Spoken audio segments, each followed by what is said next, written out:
Yes, we're back. We're back. We are back. Happy Monday. Happy Friday. Happy Friday. Happy Friday, guys. Sorry for our tardiness. You know how we are. We got big things going on in the back, but we appreciate you guys for waiting patiently for us.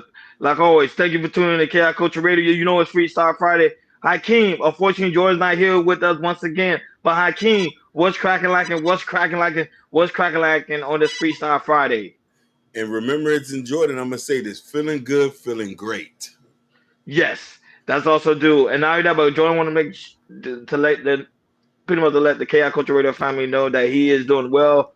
Him and his lovely wife Zakia, they are doing well. He's just taking one day at a time, way down at a time. So hopefully on his return very, very soon. Shout out to Hey, those watching us on Facebook, Instagram, Kick, and also Twitch. Go right ahead, Akeem.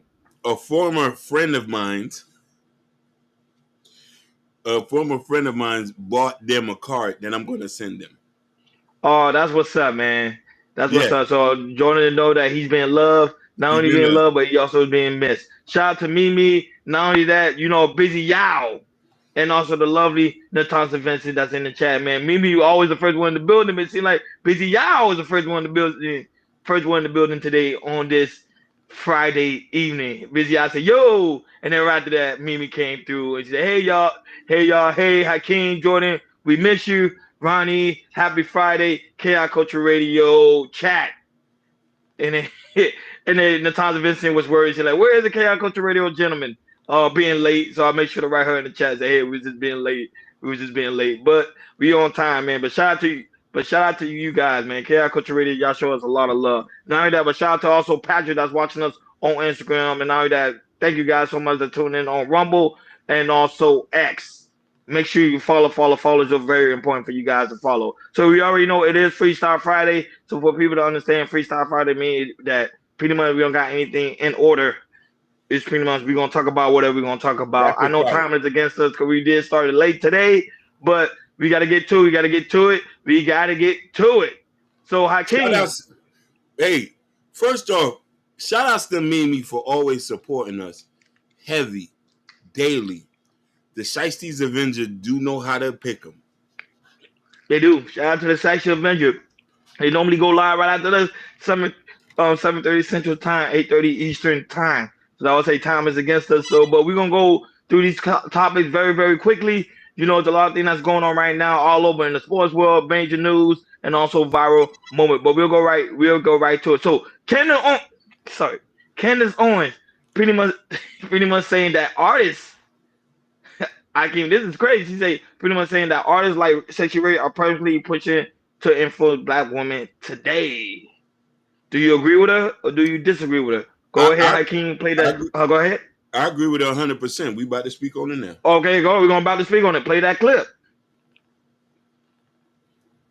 Not accept the conspiracy to me is to try to convince me that the times have changed and we went from, in the black community, producing Michael Jackson and Whitney Houston to what really black people really want to hear right now is Sexy Red. And so that's the reason why these record labels are going to Sexy Red and offering her a deal. I refuse to believe that. So yes, power is held by these labels when they go out, and I don't mean that as any disrespect to her. Yeah. What I am saying is that frequencies are real, okay? Exactly. Frequencies impact your spirit. There's been brothels and strip clubs and stuff since the oldest profession I'm talking about music, and you are correct, but Confucius said, listen to the music. And you'll be able to know the and there's a reason for that. Society. This people, in my viewpoint, have a lot of power in the music industry, also understand that. There is no reason to fight to put filth on the airways and then try to convince people that it's free speech. Because it's in fact, profitable. I will tell you, these people are being pushed in a certain direction. Women, you're being told, can you make it sexier?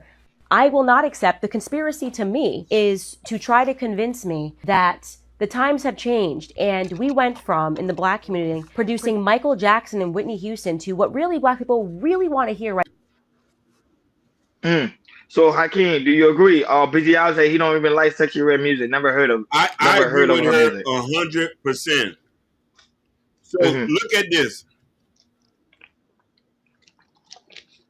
I tell people this all the time. I grew up in the 80s. I grew up listening to R&B. I don't know why R&B is dead because a lot of people don't focus on love anymore. But Look at Patti LaBelle. Look at Sade. Look at the girls of that time. Even look at Neo Soul. They dressed conservative, moderately. They were talking about love, building a True. family. Now, Sexy Red talking about gonorrhea. Mm. She talking about this. Yes, they pushing y'all to over sexualize. They're trying to turn everybody to Sandra Bartman. Mm. This is who you call. This is who you call a an example, a leader for little girls. She telling you to shake that ass and mess with scammers and drug dealers. Come on, man, I'm good.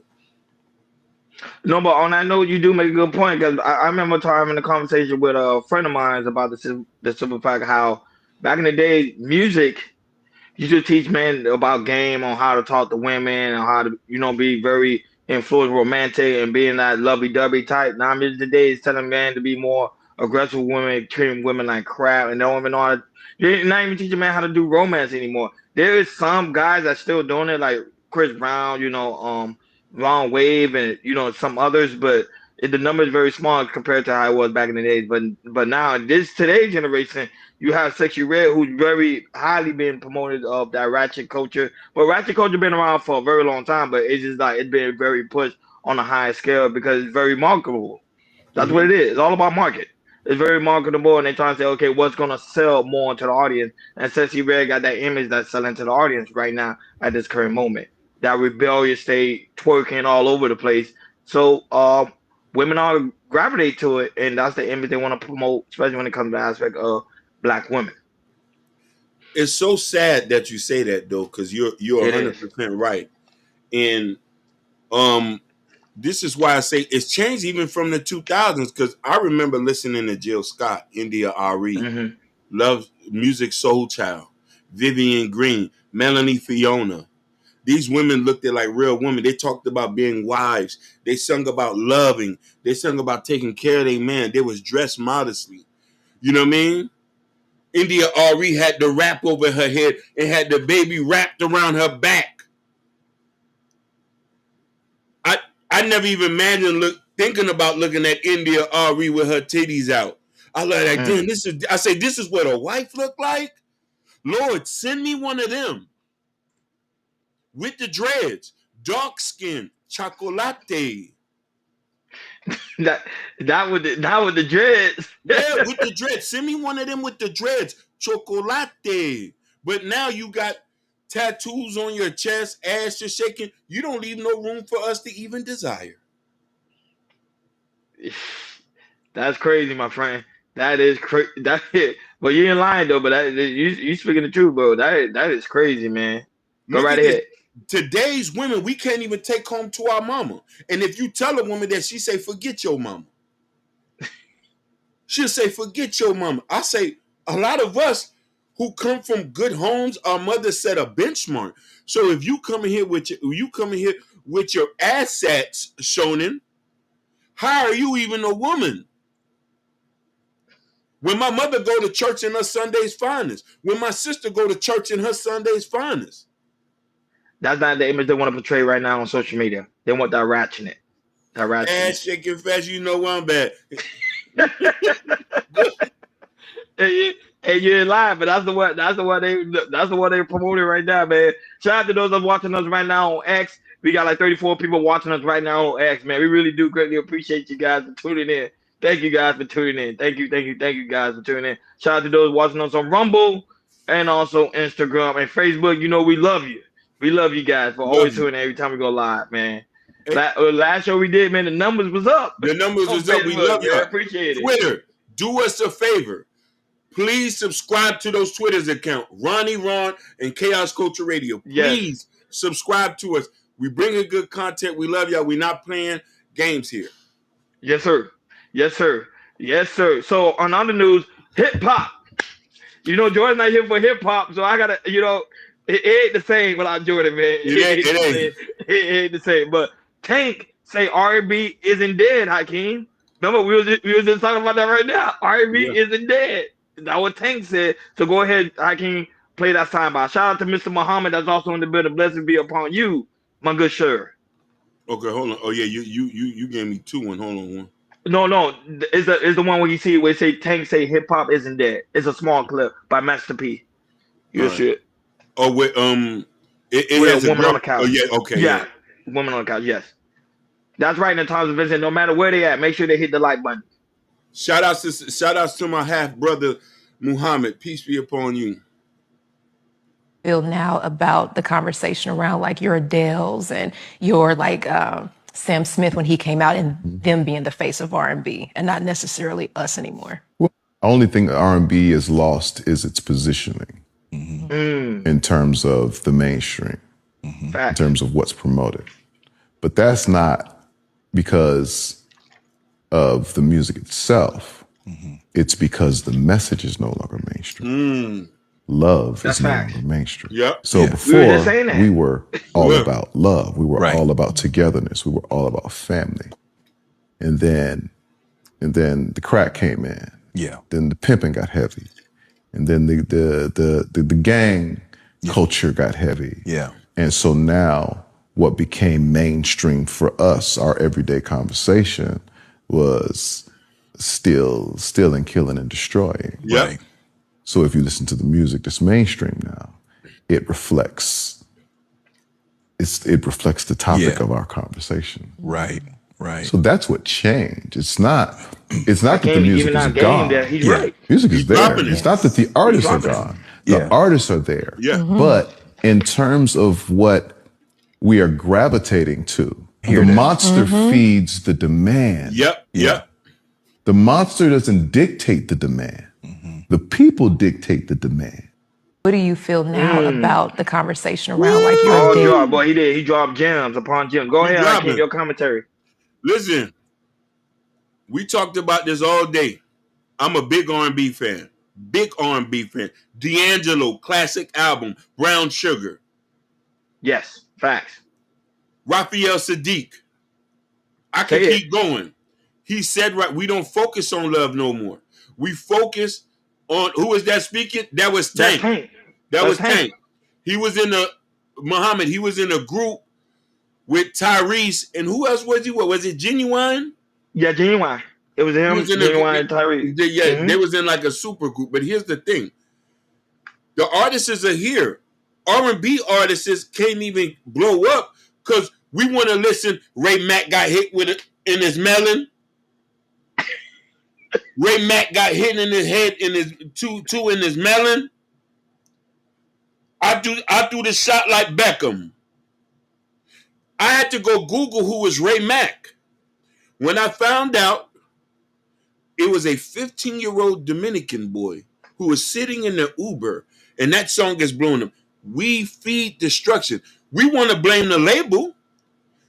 Blame the audience. Y'all want to listen to Distracted. Ray Mack got hit in his melon. I shoot the shot like Beckham. This is a gang song. Love Sosa, I don't like. Trackhawks and the Hellcats. Y'all listen to that. I'm old. I still listen to Jill Scott on my way home. I still listen to On My Way Home. Ray Mack got hit in his head with this melon. I shoot the shot like Beckham. This is what you like? How that gonna look 20 years from now? You talking about unaliving somebody. Y'all goofies. I hate you niggas. I want to put each and every one of you drill rappers in prison. Goofy. Ain't gonna make a difference. It's just like you're gonna create more drill rappers because like, oh, prison. No Man, so, problem. remember some drill rapper promote prison is cool. Hey, You feel you're me? right. But listen here. You know what? I went statistic with most drill rappers don't survive till next summer. Because Ray Mack got hit in his head. And listen, R.I.P. to Ray Mack. R.I.P. to Ray Mack. I seen the clip when they spoke about his mother, the Dominican woman. First off, we're Dominican too. Let's just get that straight. We love the Dominican family. They're our family. So when I seen her, I looked at the lady that he was my mom, and the young boy could have been my son. The young Dominican boy in the Uber. They turned that into $1 million song, and we here going to clubs Ray Mack got hit in his melon. Okay, go ahead, brother. That's how you gonna close Ray Mack. You going deep, and then you said Ray Mack got hit in his belly. Yeah. I don't know. You see White High's comment. White High's comment when he talking about how no love making for the. Oh my God. He said the stylistics. Listen, that's baby making music. The stylistics, no more slow dancing at the club. You right. It's shaking. Listen, it ain't no more slow dancing and grinding. We go straight to the bathroom with no condoms. Why? No, but that's true. Yeah. It's true. That was like back in the day when you listen to like music like Ray Charles, The Temptations, and all Oh those. my They were God. teaching men how to perform as men, and how the R&B would teach men all how to talk to women, especially when the woman's feeling down, when the woman's feeling insecure. It would help you. I listen to a lot of old school R&B, so I'm telling you, Oh yeah. I listen to Tank, the Tyrese, and all of them. So Oh yeah. it That's is a our different era. style of music. It is today. It's totally different. So R&B isn't dead. It's just like you say, Hakeem is not being pushed, but now you have like people like Chris Brown and Ron Wade. Why do you think them two are doing so good right now? Yeah. Because they're like the only two that's really promoting that R&B old school style. Even though sometimes Ron Wade sometimes go off key with too much of the pain music, but when he goes in, when he talking about love making, making love to a woman, women loves it. Yeah. So No, I think we you're need right. to bring that back. I would say not Tyrese, sorry. Tank is 110% correct. We have to keep it going, man. I don't think it's not dead. It's just that we have to bring it back. We have to. We need it. I listen to neo soul R&B playlists. I'm a grown man. If that, then I listen to some Jeezy. I don't mind the drug dealer music. But Jeezy's not that bad though. No, he's It's not not that that bad. bad. He's not that bad. I'm a He's not Jeezy that fan, so it's not that bad. No. classic music. Classic music. BZI was giving a lot of drill rappers name. King Von, XS Tentacion, Yeah. Tupac, Pop Smoke. Pop Smoke. And listen, Busy Out, you're a little young. We got to remove Pac name. He wasn't a drill rapper. He was a revolutionary. He was a revolutionary, brother. Listen. Listen. That's my generation. Tupac was a He wrote poem books.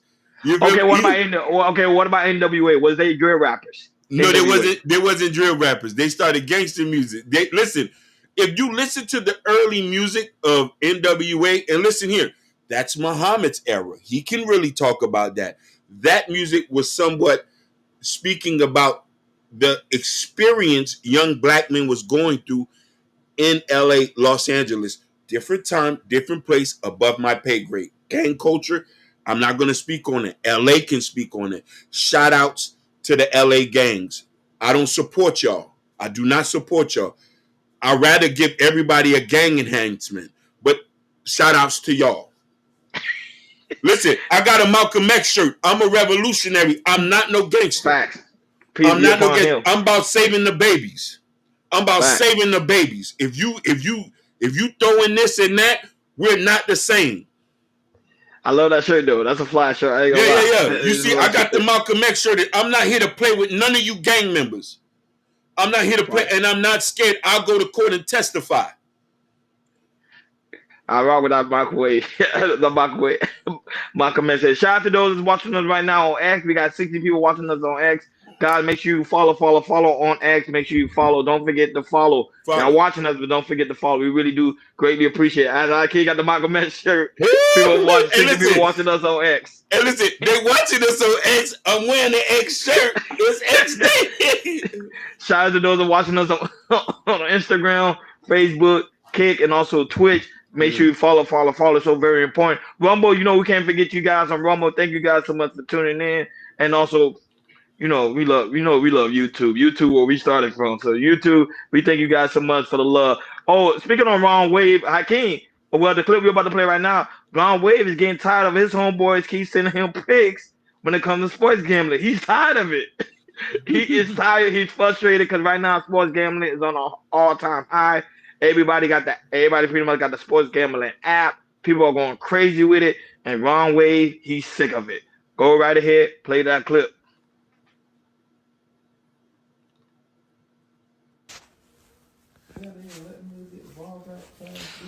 Bro, I'm so tired of these niggas talking about locks every day. Oh, brother. Boy, we finna bet. Oh, brother, he finna throw for this many yards. Brother, I like this. Damn, brother, we would've bet. We would've won 10,000. Damn, brother, you would've bet. We would've won 40,000. But I don't want to hear that shit no more, bro. You niggas, all you niggas around me, bro. You niggas not He gonna bet, tired, bro. Put the Hakeem. locks in, come get me. We can load up on that shit. Put 100,000 on that shit. You ain't gonna come get me with your locks, man. Stop talking to me about that shit. I don't want to hear about that shit no more, bro.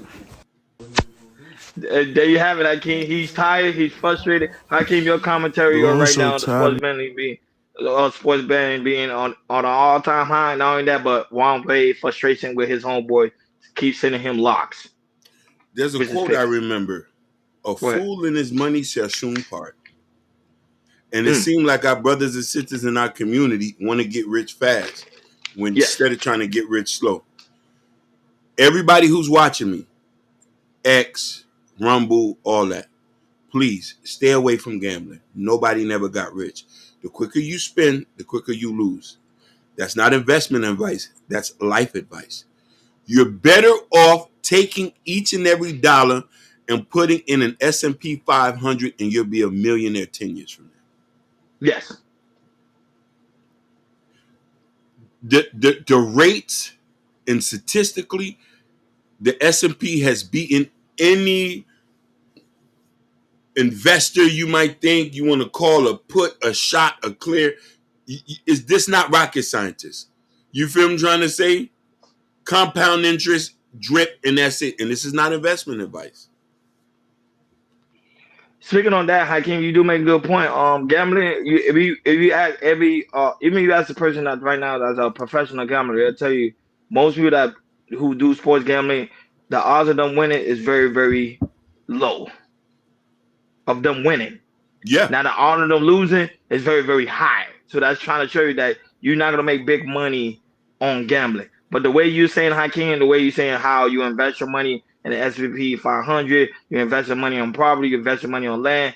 That's how you build generational wealth. But building your generational wealth on gambling is not gonna happen. Now I understand because sometimes I gamble for fun. Sometimes you gamble for fun. You talking to your homeboy like, hey, Yeah. they say we're gonna win $5 here, $1 here, Yeah. there. It's not gonna really hurt you. But it's coming to a point that you got people now are betting their checks, losing their check, now going to their baby mama asking her for a few dollars, knowing that she's struggling herself. So that's the issue we're having in today. And I think Ron Wade, for someone who does have money, is telling you how tired and frustrated he is. He say, hey, if you're gonna do your locks, go ahead, do your locks, send it to me later, and I'm thinking about it if I'm gonna put in. But they send it to every day. Go right ahead. Why high? That's true. It is true. It's everywhere. You hit these points at the right point always. ESPN pushing gambling out all the time. You got Drewski pitching the Picks app. Yep. Pushing people to lose their money. Nobody's sending people to E-Trade or Scott Trade to invest. This is the problem with Earn Your Leisure was doing it. Earn Your Leisure went Hollywood. And you see what happened to them. We don't hear about them guys no more. They don't even come on my algorithm. In theory, they had a good idea, but application and delivery was wrong. Brothers and sisters, please don't let this generation and the next generation be penniless, brothers. You don't think it's a reason why they're pushing gambling apps? Because they know you want to be rich so fast. You don't get rich like that. Rich takes time. Slow and steady wins the race. All these kids you see driving Urises on internet, they're renting cars. Nobody really has these things. Preach on it. You feel me trying to say? I only see the thousand visitors conversation. I did my first sports bet. It was Mike Tyson fight. Boom, I lost $30. Never again. Thank you. I love you. Thank you. The Tyson's crazy. You see, listen, this is our queen here. And she's telling you.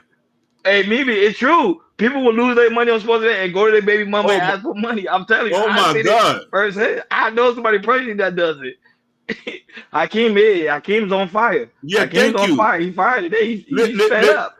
Listen, and I'm only saying this of a child of an immigrant watching my mother pitch pitching and putting penny saving up.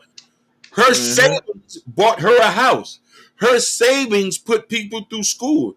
Her minor understanding of investments got her to where she is right now, which I translate and took it to another level. I'm telling you, family, it's not how much you make, it's what you do with your money. And wasting your money stock betting, you're going to cry every day when you get older and you need 1.2, 2.3 million to retire. We are the generations where we're going to need $4 to $5 million to retire. There's not going to be a such thing as a retirement for Ron or me. That's over with. That's done. That's done. It's my mother's generation that gets Social Security. We're over. What are you going to do? S&P 500. S&P 500. S&P 500. Boy, Hakeem, you on fire, man. I don't know what happened to you. I know we were like 30 minutes late, but God, no, you was holding it. Listen, I had a pep talk with Seville and Muhammad before I got here. I had a pep talk with Muhammad. He said, I'm a leader.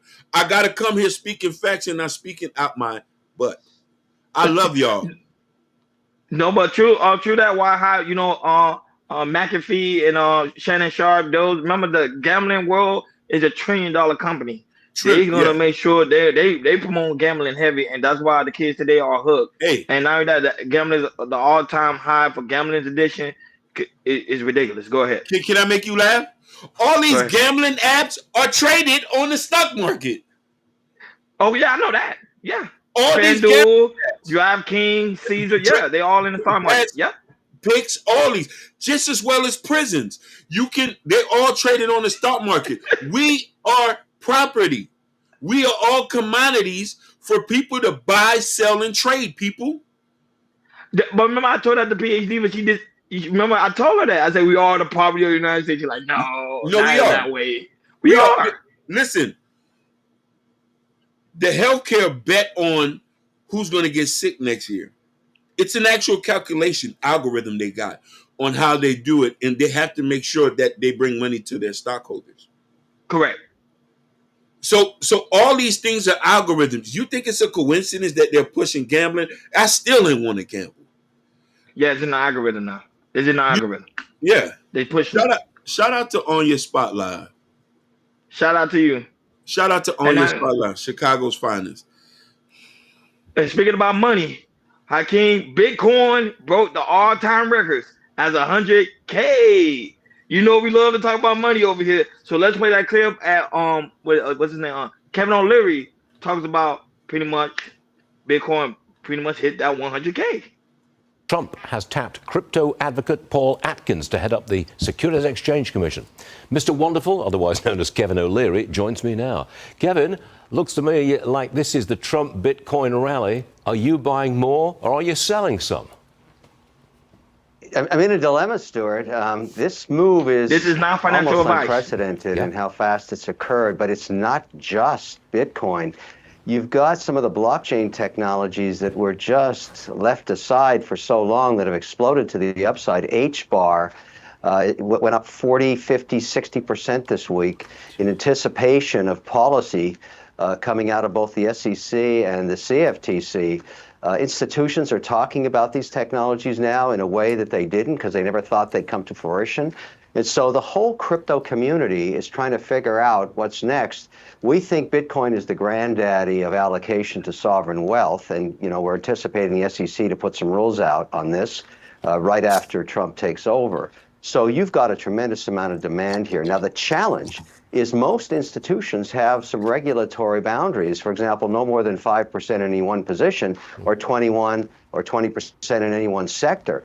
And we're breaching those left and right 24/7 because we're having massive moves. And so the compliance departments are squeezing managers' heads every day trying to figure this out. It's fascinating, but by the sound of it, you think it's going higher still, up and beyond 102, yes. 103,000. That's what it sounds like. I don't think right now the charts have no resistance, so it's anybody's guess. I want to call out something that happened yesterday on your show regarding digital technologies. that is a derivative of it, because I've been getting a ton of people sending me the link to that interview you did with Danielle Smith from Alberta. Yep. When she dropped that bomb, that she has 200 trillion cubic feet Yep. of natural gas. That's all power. That's Yep. what that is. And that's what we need for Bitcoin mining. We need for AI data centers. I mean, she's coming out blasting there, Stuart. That was pretty interesting. Yeah, Very it was a big interesting. deal. We've invited her onto the show when she comes to America for the inauguration in D.C. We've invited her to come on the show in New York City. You might come and meet her. Well, Why not? she's my new special friend if she's got that much energy, and she's going to be getting a lot of phone calls from other people just like me. I can guarantee you that. Well, come on in and see her. Kevin, I'm sorry I'm out of time, but we'll see you again real soon. Mr. O'Leary, thank you, Take sir. care. Shout out to Mr. O'Leary for that breakdown. Of course, the Bitcoin. For those that don't understand what Bitcoin is, make sure you sit with a financial advisor. And also, there's some good people on YouTube who also break down the aspect of Bitcoin. Hakeem, before you give your commentary on Kevin O'Leary about Bitcoin, Mr. Muhammad asked a question. He said, explain what S&P is, bro. People don't know what that is. Go right ahead, Hakeem. Okay. S&P 500. I guess I'm gonna take y'all to church today. All right, and the S&P 500 is a stock exchange where it's 500 of the biggest companies. It's a market index measuring the performance of 500 U.S. companies. And if you all know, a lot of y'all might want to go invest overseas, and then U.S. companies still dominates. And this is why people overseas still vet. So statistically, go look at Ray Dalio and all this. This is not something that I'm just talking out my butt. Or you can go to many of the YouTubers on here. They always go to the S&P 500. A lot of y'all who want to promote day trading, they don't make money like that. Even the S&P 500 beats the best day traders. But it measures the performance of 500 of the best companies here. NVIDIA, Apple, Google, Microsoft, Facebook, these companies like that. Procter and Gamble, you know what I mean? You might hear these names, Gillette, and these things like that. Correct. And then also your thoughts on Kevin O'Leary talking about Bitcoin hitting 100K. Me, Ron, Jordan, we've been pro Bitcoin, pro cryptocurrency, pro blockchain here. There's many shows we have done this. Kevin O'Leary has been pro Bitcoin, he's always been ahead of the time. Mm-hmm. I've already 10x my investment on Bitcoin. 10x my investment. 10x my investment on Shiba Inu. 10x my investment on XRP. 10x my investment on Polygon. I could keep going. Trump has set a way to embrace this new technology. We as people here need to embrace the technology. A lot of us young, black, and intelligent. We cannot be scared. The next 30 years is going to set a precedent for your kids, and generations become. This time, the sun should not set on black people. The only way that's going to happen, you have to embrace Bitcoin. You have to embrace cryptocurrency, blockchain technology. There's going to be the biggest transfer of wealth. And let me not say black people only. My Mexican brothers, Juancito, my Polish brothers, Russians, the Russians already got their hands on it.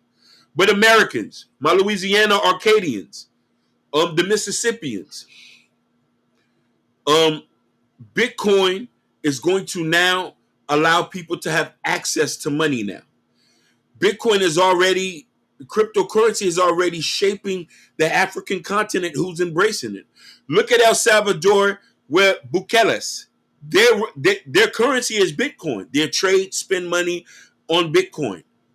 Their money is, he made the biggest investment by buying over 50 million. He's already triple X his money. Triple X the country's wealth.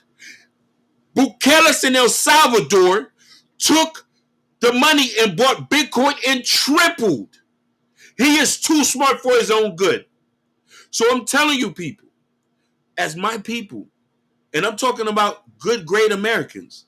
White, black, yellow, whatever. We need to embrace the future. We cannot be scared anymore. We got to get our kids involved. We got to get our women involved. We got to get the baby boomers. Oh, yeah. On a spot live, she said, "Well, are you holding? What's the play now that they're up? The play now is that they are continue to put your money in there. Of course, it's not financial advice. Of course, do your own personal research and also sit with your own financial advisor. But to me, just leave your money in there like it's a savings account and take out whenever you want to take out. If you're trying to buy something." So to answer Miss on the Spotlight, the young lady, I do dollar cost averaging. I buy a little bit every time I get paid, and I hold. I've never spent those money.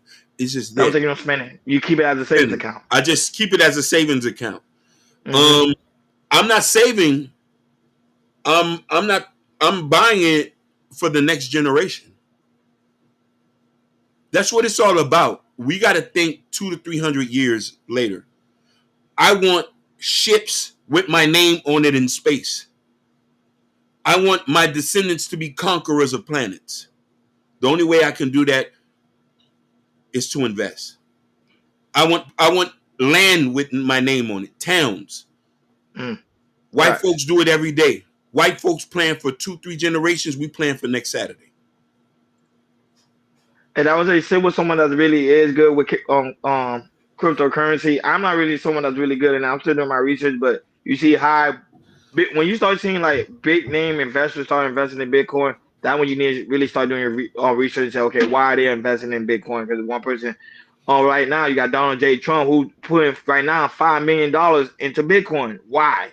Because I mean, money itself, paper money, is going to pretty much change. It's not going to be the same anymore. So I would say sit with the financial advisors and find out where you want to put your money in for a long term off. Not only that, but shout out to all the new subscribers that's in the chat. I see it right now. Bobby, shout out to Bobby that's in the chat, and also what's the other one? Is it Marlene or Maureen Callahan? Thank you for joining us. Yeah, well, thank you for coming on all the new subscribers. Shout out to those watching on X. We got 80 people watching us right now on X. Shout out to you guys watching on. Make sure you follow. Shout out to the 5 people right now watching us on Rumble. Shout out to those watching us on Instagram and also Facebook. We really do greatly appreciate you guys. You know, Twitter. You already know we love Twitter. Now that but Kick, Twitch. We can't forget you guys too. Make sure you follow. It's so very, very important. I am Joe. Shout out to you. I am Joe. That's also in the building. A new subscriber. Never seen him before. Shout out to you, big dog, for coming through. I just say it right now. Yeah. I am Joe. We just gave you a shout out. And shout out to Paige. I am Joe's sister-in-law. But I wanted to peace to and also Ivy Wody. Also shout out to Ivy Wody. Family. That's also in the building. So I wanted to answer Bob's Rush question. Do you think Bitcoin would continue in value? So yes. Bitcoin is no different than like any other currency. You know, the dollar goes up and down, just like gold, just like copper, just like all this. Silver. Silver. So this is a new currency. This is a new technology. Correct. People are always going to be scared. So we're still trying to figure these things out. Now, mind you, for a lot of people don't know, go read the New York Times. We just got a Bitcoin BTF approved. We got an Ethereum ETF being approved. So yes, it's going to go up in value. I think this is going to go up into the millions. Yeah. So the best thing to do now, not financial advice, consult a financial advisor, not me. I would hold a little Bitcoin, even just $100. Even if it's just just put it in there. Just leave it. Put it in there. Even just in there. And don't touch it. Don't touch it. You should be investing anyway, and you should have a diverse portfolio: stocks, Bitcoin, property, royalties, intellectual properties. You should be investing in all these things. Go ahead, brother. But shout out to BZI. I remember you guys had 1.49K subscribers. Now y'all 1.56K subscribers. Yeah, we've been putting in the work. Yeah. We've been putting in the work, and we're gonna continue to put in the work and give you guys good content and also trending news, man. Shout out to you guys for always tuning in, watching us every time we go live, and not only that, subscribing, hitting that like button, and also following for you guys watching us right now on Oh, X, Rumble, Kick, and also Twitch. Shout out to you guys, and also Instagram too, to make sure you guys follow so you never miss when we go live. But shout out to you, Bobby, for that great question. That was a great great question. question, But Bob. moving on, sports. Boy, oh boy, sports is boy is getting good. We got two news for sports. One of them, of course, is the Detroit Lions. Of course, Jordan's not here, but I know he would love to talk about his Detroit Lions right now. They put on their clutch the number one seed right now in their division. So they pretty much in the playoff. Doesn't matter, win or lose, doesn't matter at this point. They're in there and they got the number one seed. Shout out to the Detroit Lions. We're gonna talk about that shortly because Dan Cameron pretty much we had a motivational speech after the game, so we're gonna click that. And also Devontae, Davis. Baltimore. They say next year he's retiring. So Hakeem, let's play that clip with the Detroit Lions first, and then we'll go with the Devontae Davis talking about his retirement. Freaking proud of you, man. That's the way to show up. You talk about pressure, we live in pressure. That's where we freaking thrive. You did it again. All right? It doesn't matter who's playing for us. It doesn't matter what's going on. You always find a way to win. This has been in the making, man. This has been in the making. All right? We were all supposed to be here together, man. We're destined for this. Just stay the course. So freaking proud of you, man. That's the way to show up. You can't lose. You can't lose with a coach like that. No, you he can't. is on fire. You cannot lose with a coach like that. Go right ahead, Hakeem. Your commentary on the Detroit Lions clutching the number one seed. We got to give the city of Detroit credit. This is what I want Dan Cameron. Shout outs to Dan Cameron. Shout outs to the Detroit Lions. Y'all deserve where y'all at. Y'all putting in the work. But I got to give Detroit credit. I got to give Michigan its credit. Michigan showing up, showing out every day. Detroit Lions fans showing up, showing out. They are the fuel to why the Detroit Lions is why they're. They are the fuel. Some of them diehard Detroit fan, diehard Lincoln Lions fan, just like Jordan. He's a Lions fan, and he's all the way in California. So Detroit, stand up, give yourself a claim, fill those seats up, buy those jerseys, give those guys, give those guys on the Detroit Lions a reason to go bring y'all Super Bowl home. Detroit been getting a bad rap. We need to change the narrative now. Detroit is a wonderful city, a great place to live, to raise kids. Now we about to bring a Super Bowl home.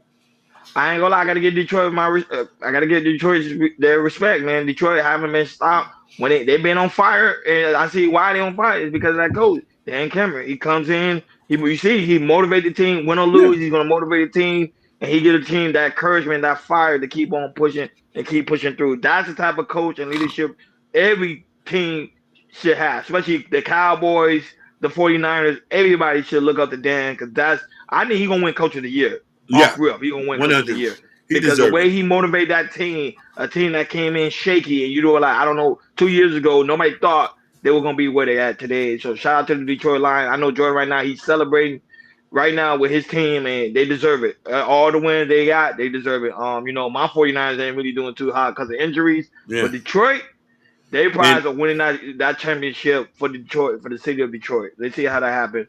Detroit is rising. It is. Detroit's coming back. Remember, that was Motor City back in the day. Motor City. Back in the days, that was Motor City. So now we got to put respect on Detroit. But moving forward on the boxing world, so Devontae Davis saying he's retiring, Hakeem. I don't know how true that is, but he said that on a recent conference about his fight coming up, I think next year in March 2025. Play that clip. Somebody did a commentary of him pretty much stating that he's about to retire next year. Hold on. Okay. You should see it. It should be underneath. You see it? Let's see.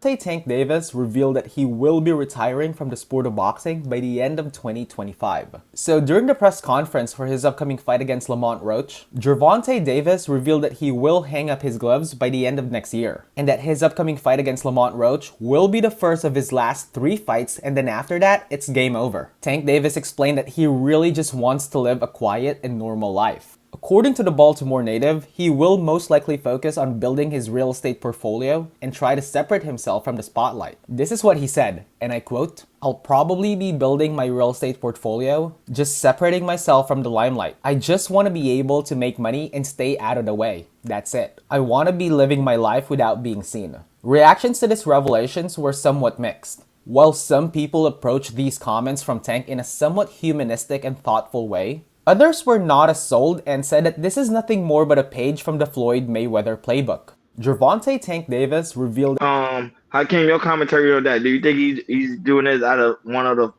pretty much the same blueprint like Floyd Mayweather did when he No, retired? I think I believe Gervonta Davis. I think he's Me a bit. too. I think he's smarter than a lot of people take him for. I think he maybe studied the game a little bit better and see what happened to former boxers. I haven't heard anything negative about him frivolously spending or tricking and stuff like that. I know he's a father. He has 2 daughters. He mentions that avidly. And he wants to, for him to say, "I want to build up my real estate portfolio," says that he's in the right track. But another thing, people, y'all need to take, boxing is a dangerous game. Most of the boxers who's been in there long enough all end up with some sort of brain damage. Look what happened to Muhammad Ali at his tender old age. He barely lifted up his hand from taking so many blows in his head. These guys are not dumb. They don't want to end up like a vegetable. This is the Colosseum and this is Rome. We love seeing people beat up on each other. At what cost? At the cost of you being an egg, a fried egg, or a mashed potato? Money's not Fried everything. egg. Yeah. But that's true though. Muhammad Ali, you saw what happened with him when it came to the aspect of his mind and his brain, how his thing was functioning. So it was a very, very Hey, sad situation when it came to Muhammad Ali. look But now we got to be careful with that boxing. Go right ahead. look at George Foreman. He quit just in time. He's over 60, functioning well, worth almost $1 billion because of the George Foreman grill. He wasn't dumb, and he's a country boy. A lot of these people know that boxing is not the end goal. And if you're still chasing this money, and I know y'all like, the Don King era is over. The Don King era is over. A lot of these guys are keeping a lot of their money. A lot of these young guys are investing their money. Gervonta Davis is one of them. I could see him being as wealthy as Floyd later on just through investments. The fact that he wants to get out and stay out the way, that sounds like a Baltimore thing. Stay out the way. You know what I mean? Make money and just stay out the way. Let's go. I agree. And Devonta Davis doing a good move. He's retiring right now, pretty much being undefeated.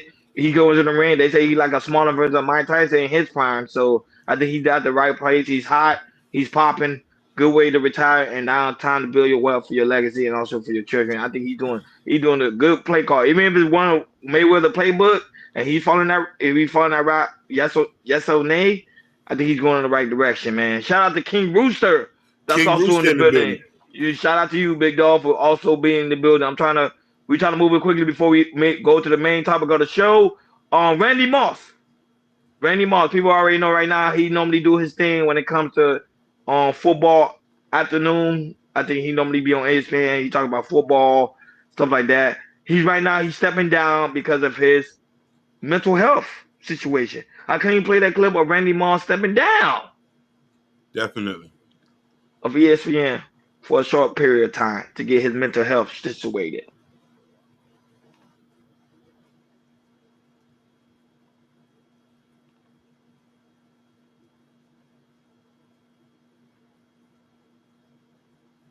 NFL Hall of Famer Randy Moss will be stepping away for an extended time from ESPN's Sunday NFL Countdown due to a personal health challenge. This is from ESPN reporting. Sunday, Moss revealed to fans that he was dealing with this health challenge and told men to go and get their blood checked. Now, he did not say what health issue he's battling with, and we don't want to speculate, but in a statement, ESPN said that they give Moss their full support and, quote, "We look forward to welcoming him back when he is ready." Hakeem, your commentary on Randy Moss stepping down to get a break. Run. I don't know if I should do this because you talk about this all the time. Maybe you should finish this. There's nothing for me. I need you to just say what you've been saying on this show. No, but I've been saying that all the time. Sometimes you just need a break. You work hard to get where you at right now, but sometimes your mind just need a break. So I understand Randy Moss. Remember Randy Moss? He was on the Patriots. He was on the Vikings. List goes on and on and on and on. He's a legend that never stopped running and never stopped moving. But for him to say, "Hey, I need to take a break. I need to get my mind together," shout out to him because I think more black men do need to take a break like that. Go right ahead. But I also want you to reiterate what you've been saying on the show.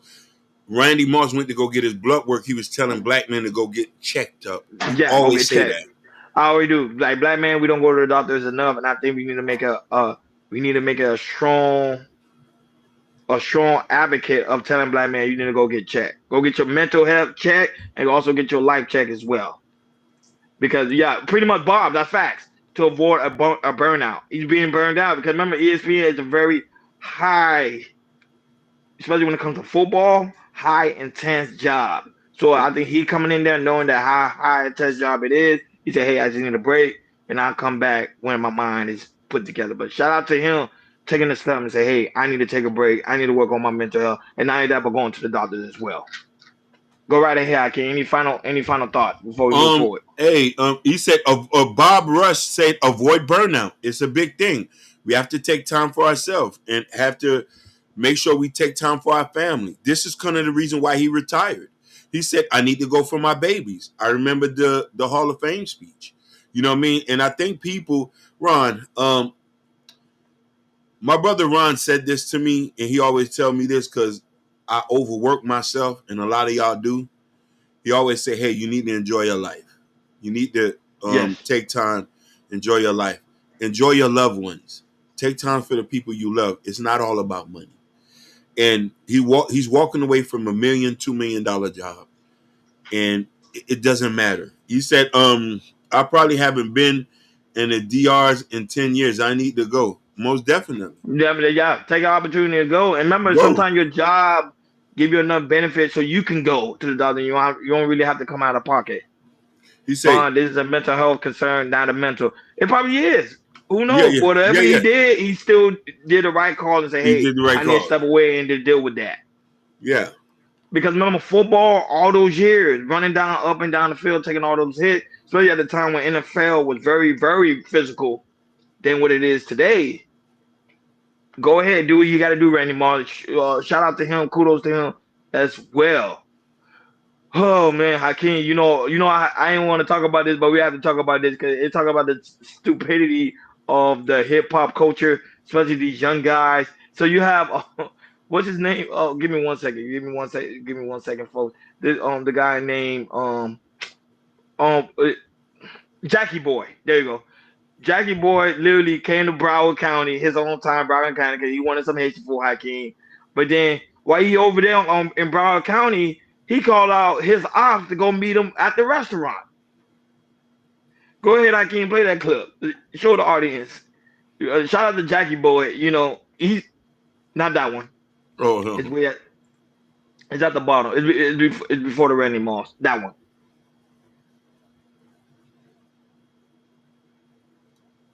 All right, let's go. Let's stop by get some Haitian food. To know your way. One thing about Jack could die about some Haitian food. I'm a real Zona. I'm a real ice now. Whenever you in the Noya, with my folks. Right here off campus. Like 3 minutes from the crib. Y'all got about 3 minutes. Go! Got 3 minutes. Got 3 minutes. Go! Man. You see the craziness, Hakeem? Yeah. Hey, but yeah, my people, I ain't gonna lie, that Haitian food gas. That Haitian food is to die for, you hear me? Fuck with my folks. Their Haitian food is to die for. Yes, sir. You know I gotta stop by get some Haitian food. Hakeem, your commentary, he was in Florida, Broward County. I am ashamed of him.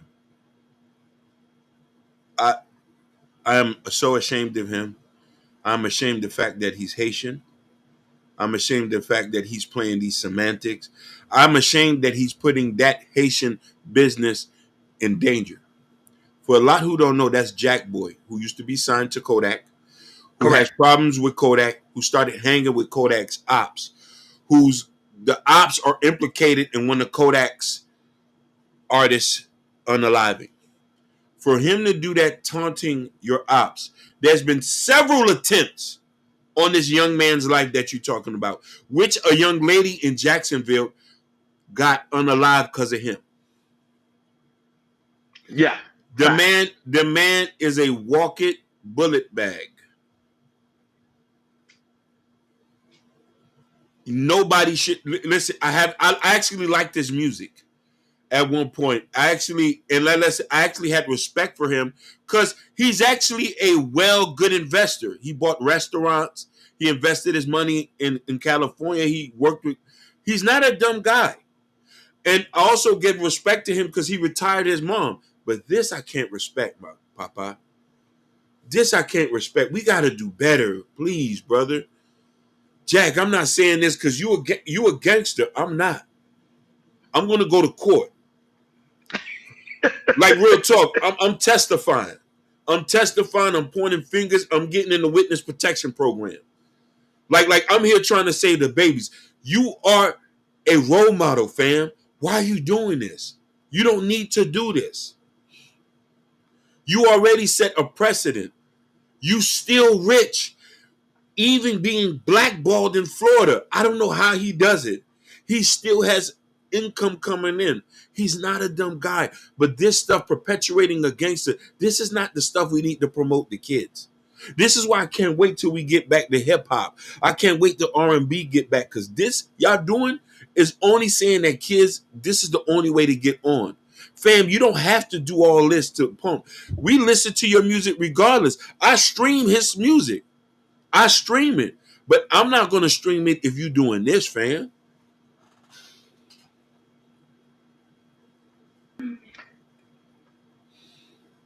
No, but I hear you. So I would say Jack Boy is just, I don't know what he's thinking right now, because some people feel like, oh, I'm Mr. Untouchable. I call people out, they're not gonna touch me. But I think they keep forgetting. Look what happened to Nipsey Hussle.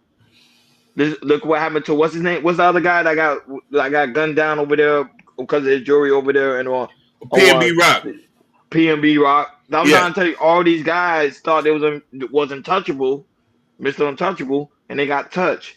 To me, calling your odds and telling your odds exactly where you're gonna be at is not a smart decision. Mama, he's still a young guy, and you kind of see why Kodak don't hang with him no more. Because look at the stuff he's doing. He's not thinking in his right mind. And I think hopefully people playing this clip and people doing review of the clip, he would get the point that, hey, I need to stop doing that and make sure I don't put myself in those type of predicament ever again. Because remember, there's people that hang with you, there's people that chill with you, and you put yourself in that type of predicament, which is very, very stupid and very, very childish. Word to the wise. Go ahead. Last thing. Word to the wise. Parents, friends, people. If your homeboy in the street, stay 100 miles away from him. You're not going to live long. Because in these situations, the innocent bystanders always get unalived. Facts. Somebody always get hurt. So before we go to the main topic, this man was trying to get out of court hearing because of his son. This clip actually went viral. So the judge was fed up with him because he said, "How can you play that clip?" I'm not even going to speak on it. It's just crazy. So I already know he brought his child to court, so you can have an excuse. Yeah, exactly. Go ready. I'm not happy with you. You have a monitor on your ankle. It's been dead. Is it still dead now? I keep my charger with me. You keep your charger on you, but you don't use the charger because it has gone dead over and over. And I don't care if you come here with a baby to try to save your ass from going into custody. I'm not trying to save him. I'm the only one that could watch them right now. What's going to happen if you go to jail? You were to come back tomorrow. Don't come with a baby. Do you understand me? Sir. Don't come back here with the baby. Because if you're here and I put you in custody for one reason or the other, I will call CPS. Do you understand? I'm not happy with you. Yeah, that's You how have it a ends. The monitor on judge. your So, ankle. Hakeem, do you think the It's been judge dead. was Is it too still harsh dead for this now? young man? Um, Do you think the judge was too harsh for this young man? Go right ahead. I watched this guy many times. He's actually was fair. He wasn't even supposed to get probation on ankle monitor. You playing games. Him using the child is like putting somebody up in front when they start shooting. That's what the guy just did. You can't say you want to do right and your ankle monitor is dead. I'll be trying to stay out of jail. So the judge did a favor. Because you want to know why? If he did, he could have called CPS right now. This would have been a whole situation. That guy been very fair, and he's been very tough as well. We need to be tough on criminals and dumb fools. I advocate for people to go to prison if you want to play games. We're not here to play games. We're trying to save the babies. Let's not use the babies as an excuse for your pure ignorance or not trying to follow the laws of the land. I agree with you, Hakeem. And shout out to Mr. Dialogue that's also in the building, guys. Make sure you subscribe to his channel as well. He got some really dope content over there cooking up. I think the judge was fair too as well. I think the judge, he knew he was a father with a child. He could have been very hard and say, "Hey, go ahead and lock him up." He said, "Nah, go ahead and just don't bring the child next time you come to your court hearing." Like, this was a child and stupid. It's just pretty much stupid. I think the guy was just trying to get out of pretty much a jail-free card. So he's like, "Look, I'm taking care of my kid. Don't do that to me," or whatever. But the judge, even though through that stupidity, he was still fair enough to have him like say, "It's all right, it's okay. I'm gonna go easy on you, but next time, don't let this happen again." Now, but shout out to Killer Swag, that's also in the building. Hakeem, I don't know, you got another final commentary before we head to the main topic? No, I'm good. We need to be strict on laws, and we need to start being strict on our brothers for playing games in the hood. So, guys, make sure you like, share, and subscribe, and don't forget to hit that notification bell on the right-hand side. Right now, we're about to head to the main topic. Shout out to Jordan that's not here today, but we send us our love and our prayers to him, and also his wife, his lovely wife, Zakia, and let him know that we do miss him. We want to make him know that we do miss him. I talked to him today. He's taking it one day at a time. So shout out to him. You know, his seat is never gonna be taken. So I want him to hear that because I know he's probably still listening in. So Hakeem, the gunman. They found the gunman. Well, they didn't find the gunman. They got an image of the gunman, the one that pretty much took down the United Healthcare CEO. They have him, Hakeem. They got the image. Play that clip and let the people know that, hey, the FBI got an image of the gunman.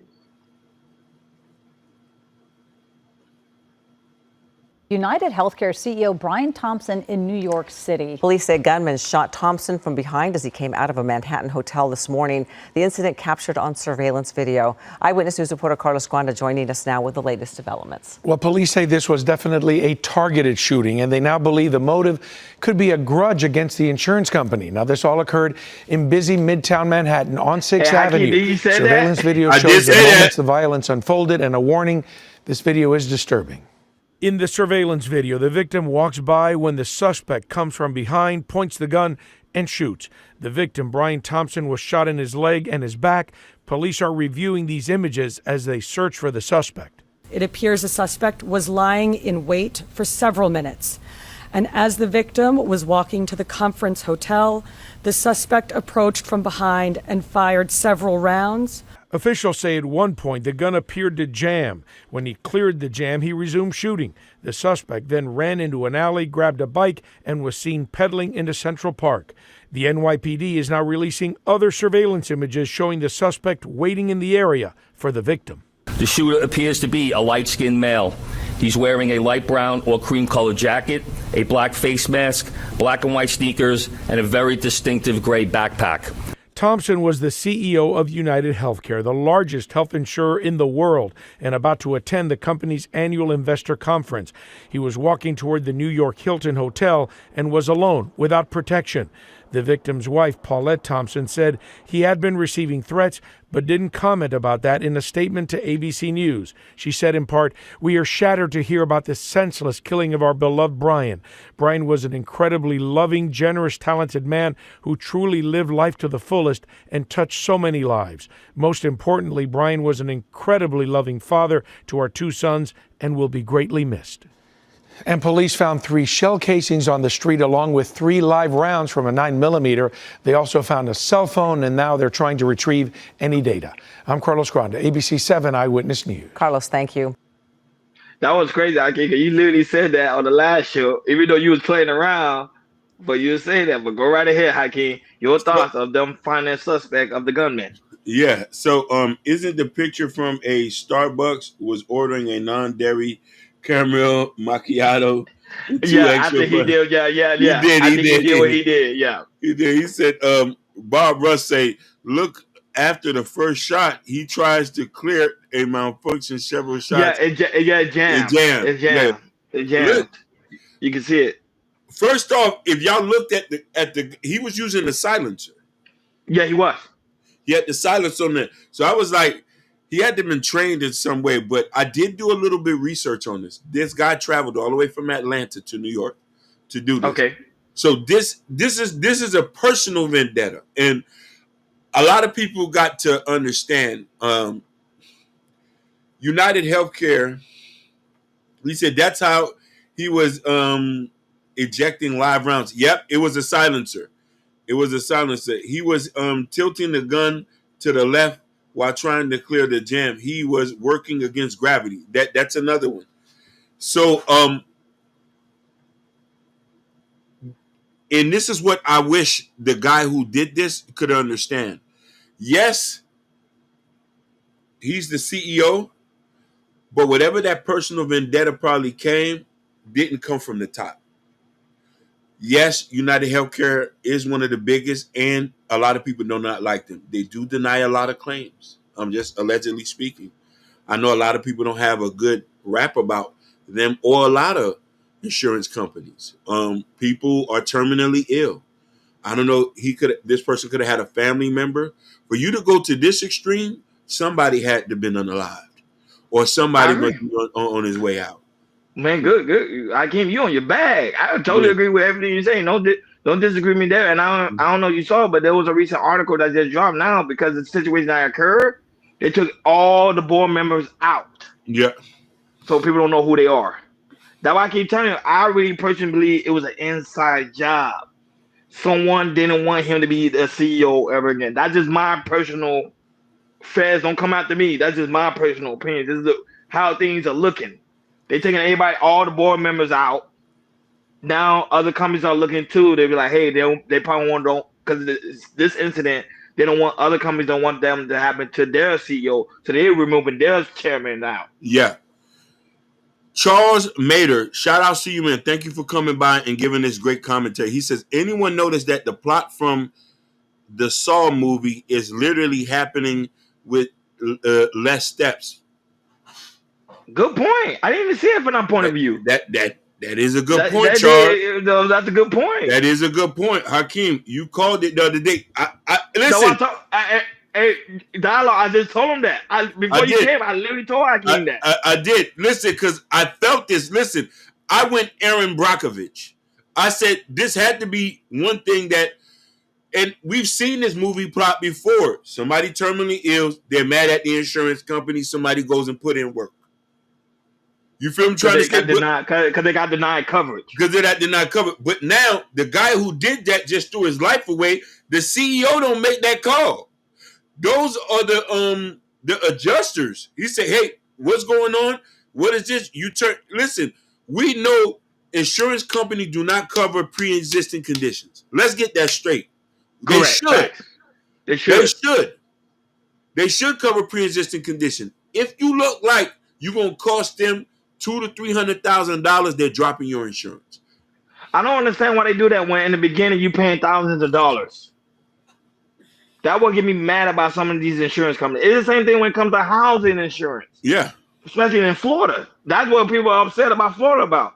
They tell you to pay all these premiums. When you pay the premium package, downtown for you to fix my house, you don't want to fix my house. I'm having to have to fight with these insurance companies. So what they do with the money then? They just paying the CEOs and that's it? I'm asking the same question.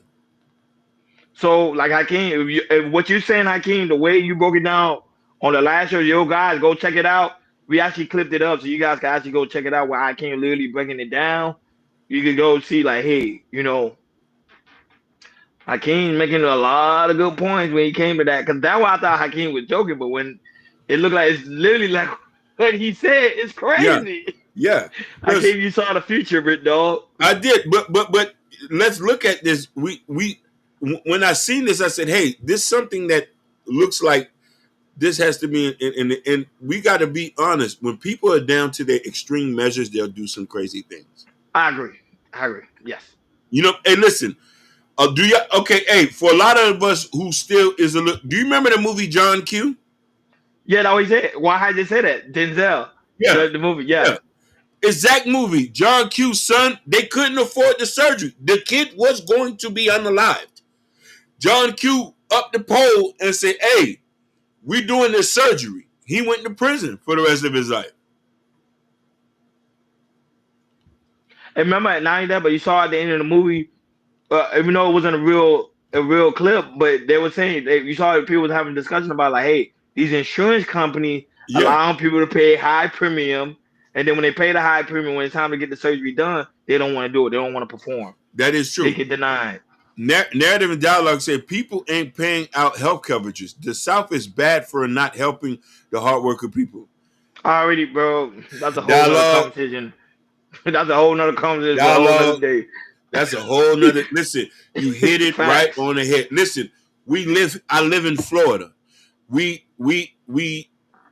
It's an issue. And I'm gonna tell you something. When you go to places like where you at to like Massachusetts has a form of universal health care. A lot of people don't know, which was made by a Republican. He was a conservative moderate, which was Mitt Romney. I lived in Massachusetts where you get mass health. Everybody, if you're poor, you just go to the hospital and that we pay taxes to cover it. But down here, down south, Mississippi, Alabama, Texas has some of the worst health care. Yeah, they do. Worse. Terrible. The CEO dumped 15 million in the stocks right before the federal. You see what I'm saying? People are doing that. They doing their research. They're doing their research about. They're doing research about this CEO guy. Yeah, they're doing their research. But a lot of people are. But a lot of people that are CEOs right now, they're really upset because they say, "How come this CEO did not have a bodyguard?" Because every CEO has a bodyguard wherever they at because of they pretty much how valuable they are. They just don't go anywhere without no point of security. So they say how this gunman got so close. So that why it's two ways, Hakeem. They say it could be an inside job, or like you say, it was someone pretty much got upset and hunt him down. That's it.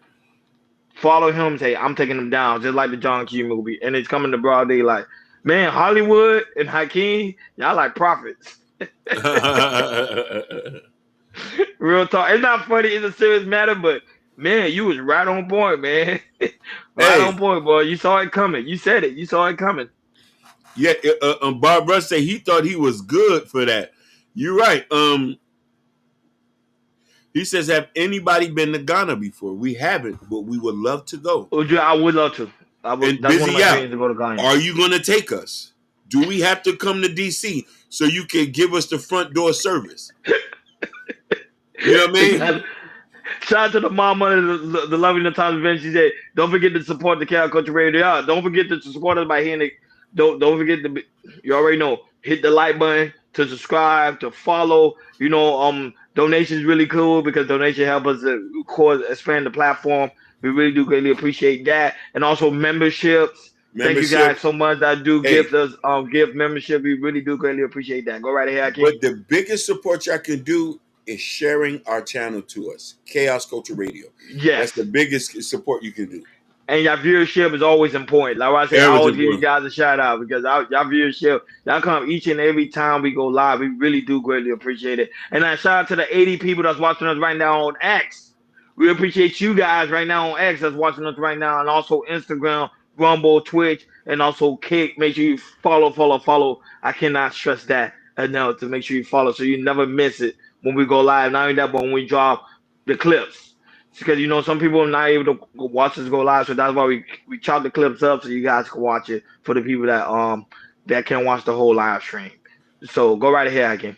Narrative and Dialogue says, he said, they are taking y'all money because some things are mandatory, but they are not giving you the benefit of it. This is why I would never move. Oh, 100%. Florida. Listen, I'll make y'all laugh. And this happens in Mississippi, Texas, Alabama. We pay taxes, but the way the government allocate the money, they allocate it to certain neighborhoods. And we see very well. And a lot of people think, oh, no, people in that area pay for it. No, it's taxpayers' money. A bulk of the money goes just like with schools and stuff like that. And you know what I mean? For a lot of people, y'all need to start going to town meetings, city meetings, and sit on and see what these boards are talking about. And this is how I started to learn that, okay, I paid for this. Or I paid for that. Or why is this district allocating $2 million, but over here the potholes are still that? And this is why being involved in local government is important. Being involved in your local and this and that, and advocating and voting the right person in there it is important. Yeah, but that's what it is. Shout out to you, Dialogue. Whenever you're ready, I know you and Hakeem y'all be talking. Yeah, I gotta hit him. So we'll set that up. We'll set that even if it's like an exclusive interview, even if it's under the paywall. But we'll talk about that later in the back. Dialogue, we would love to have you on the panel. Shout out to Liberated Soul. Liberated Soul. Where you been, man? Where you been? This big dog. Where you been? I'm talking like I was. Well, it is holiday season. A lot of people working, so I understand. Yeah. It's holiday season, so a lot of people working. So shout out to you, man. Shout out to you, man. Shout out to you, big dog. But we moving forward because time is against us. In other news, I don't know if you guys are aware. Eddie Murphy and Martin Lawrence kids are getting married. They are. So Martin Lawrence on a recent interview broke it down how him and Eddie Murphy are paying for the wedding. I knew it. Because I saw when they put the display out of them and that whole debauchery, I was like, it had to be Marlon Lawrence and Eddie Murphy money. The way it was, I was like, it has to be their money. Well, go ahead, Hakeem, play that clip of Marlon Lawrence talking about pretty much him and Eddie Murphy are paying for the wedding. Keep it within the family. No, what should we call it? I think Martin Lawrence is paying for it. Listen to it. Go ahead. Daughter Jasmine, yes, and Eddie Murphy's son Eric. Yeah. So did they just get engaged?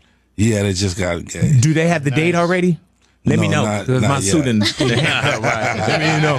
Hey man, with you and not Googling or the net worth, but we know you got some bread. We know that Eddie got some bread. Right. Who pays for the wedding?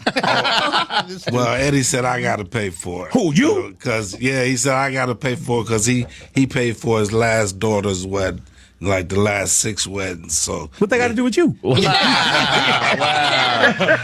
he said it's my turn now. So you can feel it. So I don't mind. I don't mind. It's your daughter Jasmine. Yeah. Yeah, that's the one. So you can't tell me that's their money. That's their money, man. That's their money, yeah. Oh, this is beautiful. That's beautiful. That was the proposal. You can't tell me that's not Eddie Murphy and Martin Lawrence money. Yeah. But it's so cool how Eddie Murphy and Martin Lawrence, they have that relationship. Like they don't really they really cool. Like they dope with it. So let's also remember, first off, I got to give this guy credit. You feel me? For doing a proposal like this. But celebrities' kids all go through the same school. They all hang with each other. You feel me? Correct. That's a fact. So you're going to see, just like, look, one of the Simmons sisters is with one of the Wayans kids. Wayans. I didn't know that. Yeah. With one of the Wayans grandsons. You feel me? because you know why they got an easier access to that. But that's beautiful. That's a beautiful proposal. This is a beautiful proposal. Amari, like he's paying for Amari, like I don't care. Like This is a beautiful that proposal. they got money. And remember, he just did Bad Boys. I think he got paid like 15 mil. You know, Eddie Murphy. You know, he's a producer. That dude there is just. They sitting upon money. They really don't care. And I know Eddie Murphy. Eddie Murphy has a lot of kids. Yeah, he does. Yeah, he has 10. Look what Charles said. Charles said, we don't get a big mama and the Crumbs get married in the theater. That's what he said. Shit, that was funny. That was a good funny one. Liberated so peace to y'all brothers. I've been grinding and staying out the way. I hope everything's been good with your family. Most definitely hope everything is good with you and your queen.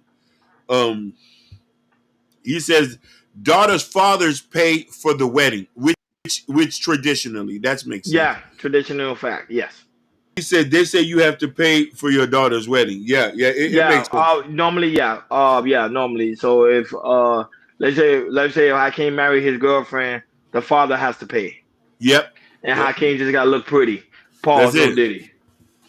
Which is bad. And then when Hakeem have a baby girl, he gotta do the same thing with his baby girl. He gotta pay for it. It don't matter how much the car. Look Hakeem, he like that. But look at Ruthless. Ruthless in the building. Shout out to Ruthless in the building. Yo is in the building. Hey, Jordan gotta pay for Nina's wedding. He do. You gotta pay for Nina's wedding. He gonna be stressed the hell out. And he will. And listen. He'll have the money to pay for it soon. He will. And then not only that, but Dialogue was asking what happened to Jordan. Jordan's dealing with a personal matter. He's dealing with a personal matter. Pray for him and his lovely wife. And when he comes back, if you want to disclose that information, he can. He can disclose it. All he wants us to do is just show love and show him how much we miss him. He will be back soon. Yeah. He's going through some things right now, and we'll let him, if he feels comfortable talking about it. Yeah, he'll talk about it. He'll talk about it.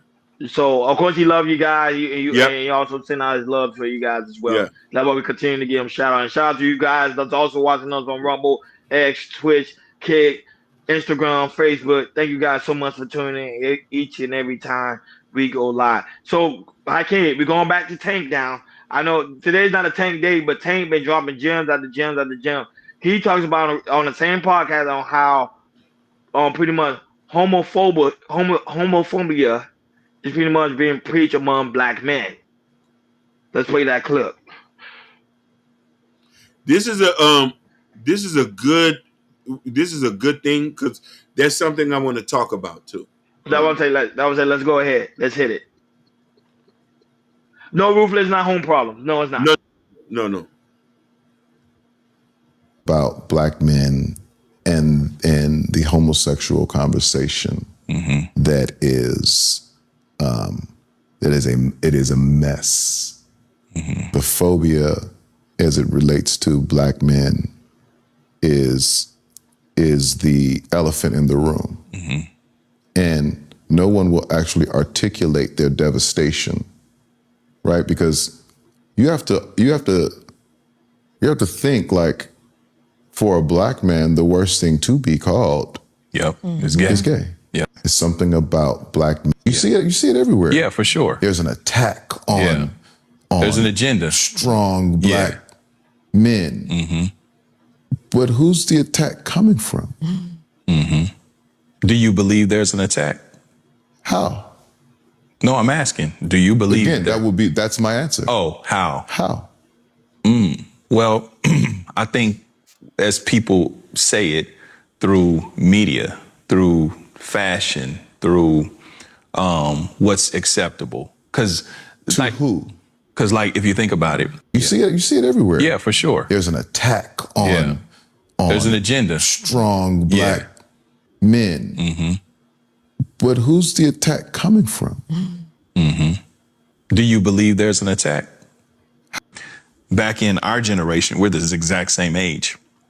We didn't see homosexuality. It's been around since the beginning of time, but it was your auntie's friend, your uncle's friend. You know what I mean? Yeah. But now it's more in your face, more acceptable. It's more mainstream, actually trendy, you know? Well, the world has gotten smaller. And so now we know that more humans exist. And we're actually able to see those humans living out their lives. We weren't able to see that before. Back in our generation, we're the exact same age. We didn't see home. Woo! I already know there's a lot of stuff that was said. So Hakeem, your commentary. I want people to hear me out. I want to talk about this with a loving hand. Before I go into, I'm gonna read my brother Nervin Dialogue's comment. He said, "Roni, you country as hell." Yeah, I know. He's from the Is South. that Haitian accent come out of me? He's from the South. No, but I'm from the South. There's Go ahead. also a Southern accent you got in there. You know, we're Southern Haitians. Hello, so Caribbean Southerners. So here's the thing. Narrative and Dialogue said, "Brothers, I am glad you're not afraid of covering anything. This has been too much hitting around in these spaces and acting like some for these dudes acting like they are mad because someone is gay." Narrative, you dead. He says, being called gay as a black man is not the worst thing. Can you be called and hear some of your choice in life? Being called gay is not comparing to what these old people would call you. That's another thing. Go ahead, King Rooster. Rooster, you get it. He said, but they are really mad that they are openly gay and flamboyant sissy are not letting their secrets out. Now, I want to talk about this with a heavy heart. And I want to be careful about this because this is a community. These are our brothers. And we need to talk about this. And if anybody, we would love to have a show with somebody who's openly gay to sit down and have a war room conversation with our brother. What is he saying is correct. I grew up in the 80s. We was extremely homophobic growing up. I'm from a Caribbean background, which was extremely homophobic. As time has progressed, we have to evolve. Us growing up in America, we have to embrace new ways. Now, typically, a lot of us have families, have family members, have friends who are gay. Secretly. Hold on, Ruthless. Let me land this plane. Who are gay, and there's this. We need to approach this in a different manner. Narrative and Dialogues has a good thing. We can't tiptoe around the conversation. We need to know how we're going to function around our people. These are our people. And then if we look at it, are we mad that they're gay? Or are we mad because it's gay sex? Because they're just regular people who have a particular interest in something. I don't know. You see Ruthless comment. He say, and please. Yeah. Listen, hey, I would want somebody openly gay to come talk to us so we can have a war. Because you want to know why? We are evolved black men. We have to have this conversation. I agree. We have to. We have to show people that we are intelligent enough to have this conversation and understand why are we homophobic? Why is it hard to have them integrate with us? Why are we outcasting them? Why are they in danger? Why is this and why is that? Why, because at this point we can't escape this. You know what I mean? But we be on panels sometimes, and we be on panels where guys are openly homosexual, and there's no issue. And listen, some of our top all come from Florida. Funky Dineva. Yes, facts. Saucy Santana from Florida. Correct. And it's another one who on the podcast called The Read. He is from Miami. He is openly gay. The guy from Moonlight, the movie, he is openly gay, all from Miami. And what are you talking about, Hakeem? You know what I'm trying to say? And listen here, We went to school. I went to school with guys who was openly gay. Ruthless said, "What is there to talk about? There's a lot of things to talk about. There why is. why you feel uncomfortable around them?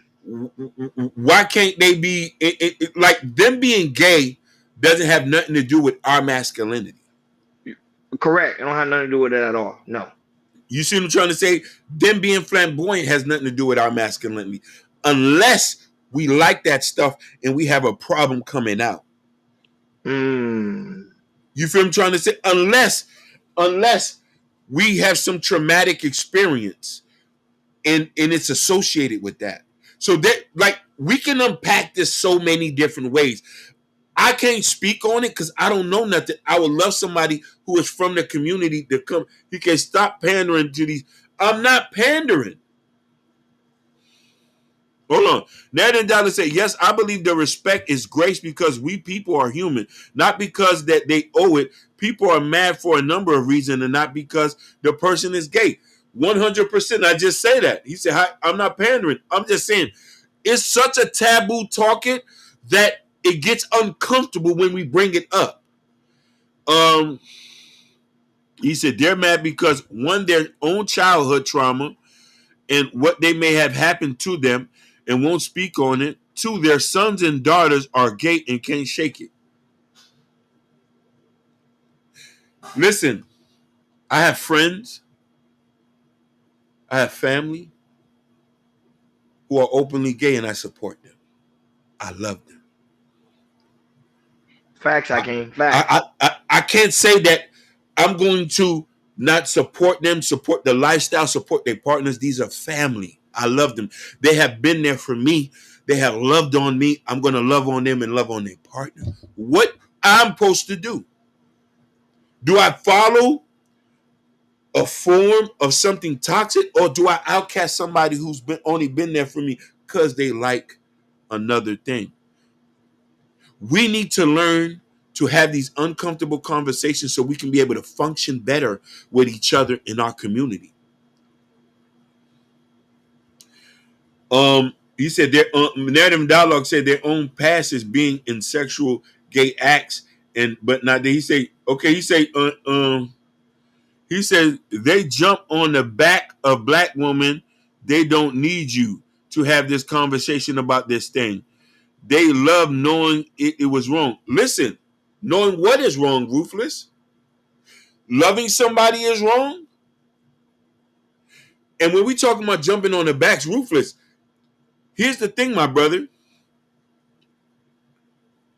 They haven't been able to find a space to have a conversation with regular black men who is comfortable enough to sit and have the conversation where it doesn't feel like it's infringing on their masculinity.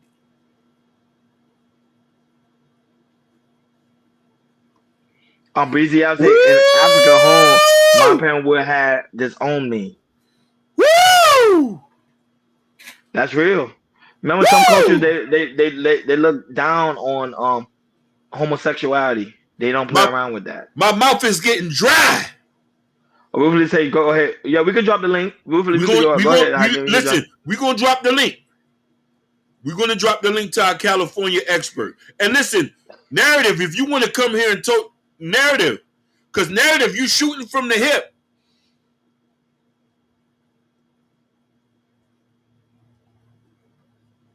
Yeah, Hakeem gonna drop the link for you, Ruthless, so you come on and give your thoughts on it as we get ready to wind down. Yeah, but it's a sad situation. You know what I'm saying? It is. And a lot of people don't want to admit to it, Ron. But a lot of our homeboys back in the day was promoting homophobia. Let's be real. Yeah, I know. And not that, but there's videos coming out. Even people that used to be in gangs was promoting it as well. But go right ahead. Ruthless. So how you doing? How you been doing today? Blessings in abundance, big dog. Doing well. How you doing today? But hey, listen, before you speak, Ruthless, I love you. Okay.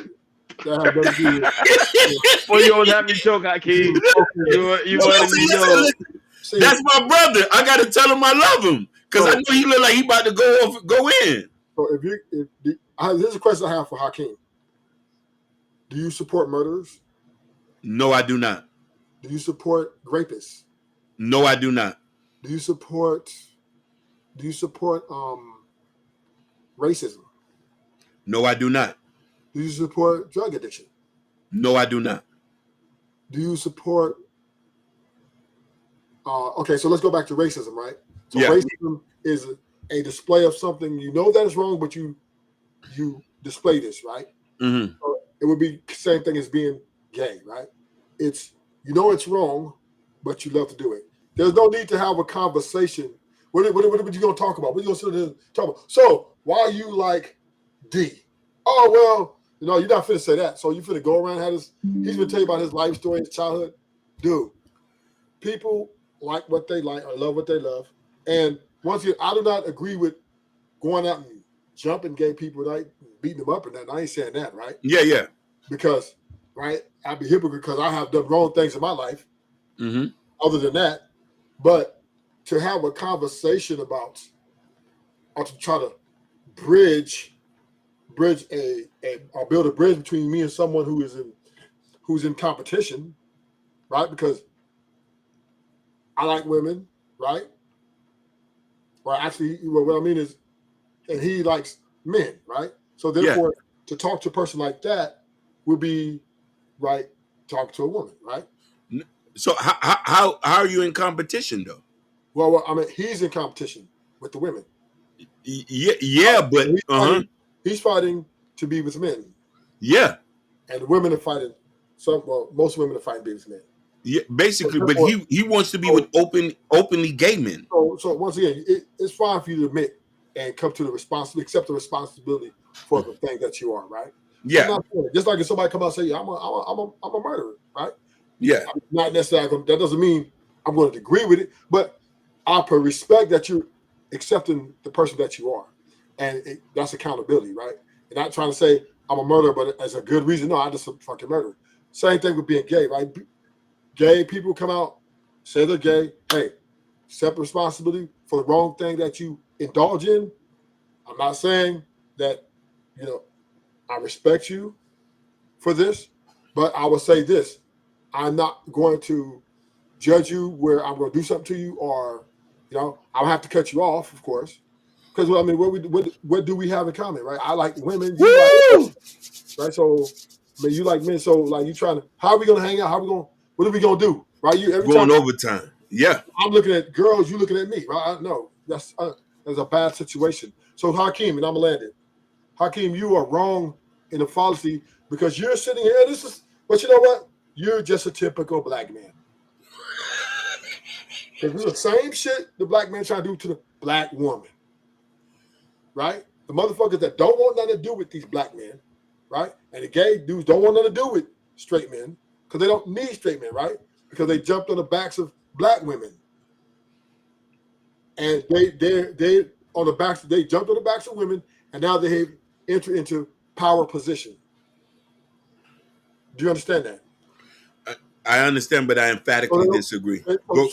So black women, I would just say women and gay men are basically united on certain fronts, right?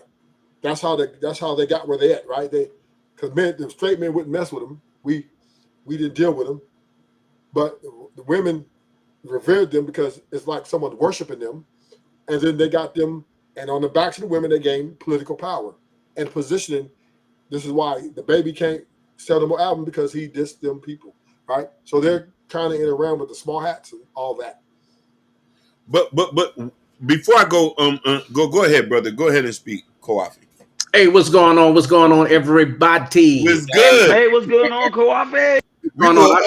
Hey, man, look, brothers, it's good to be up here because this is a topic but when you really try to get down to the bottom of it, everybody want to dance around it. You know what I'm saying? And really, we ain't got no problem with people being who they are. Who the fuck do we need? Excuse me, but who are we to try to give somebody approval on who they need to be? You know what I'm saying?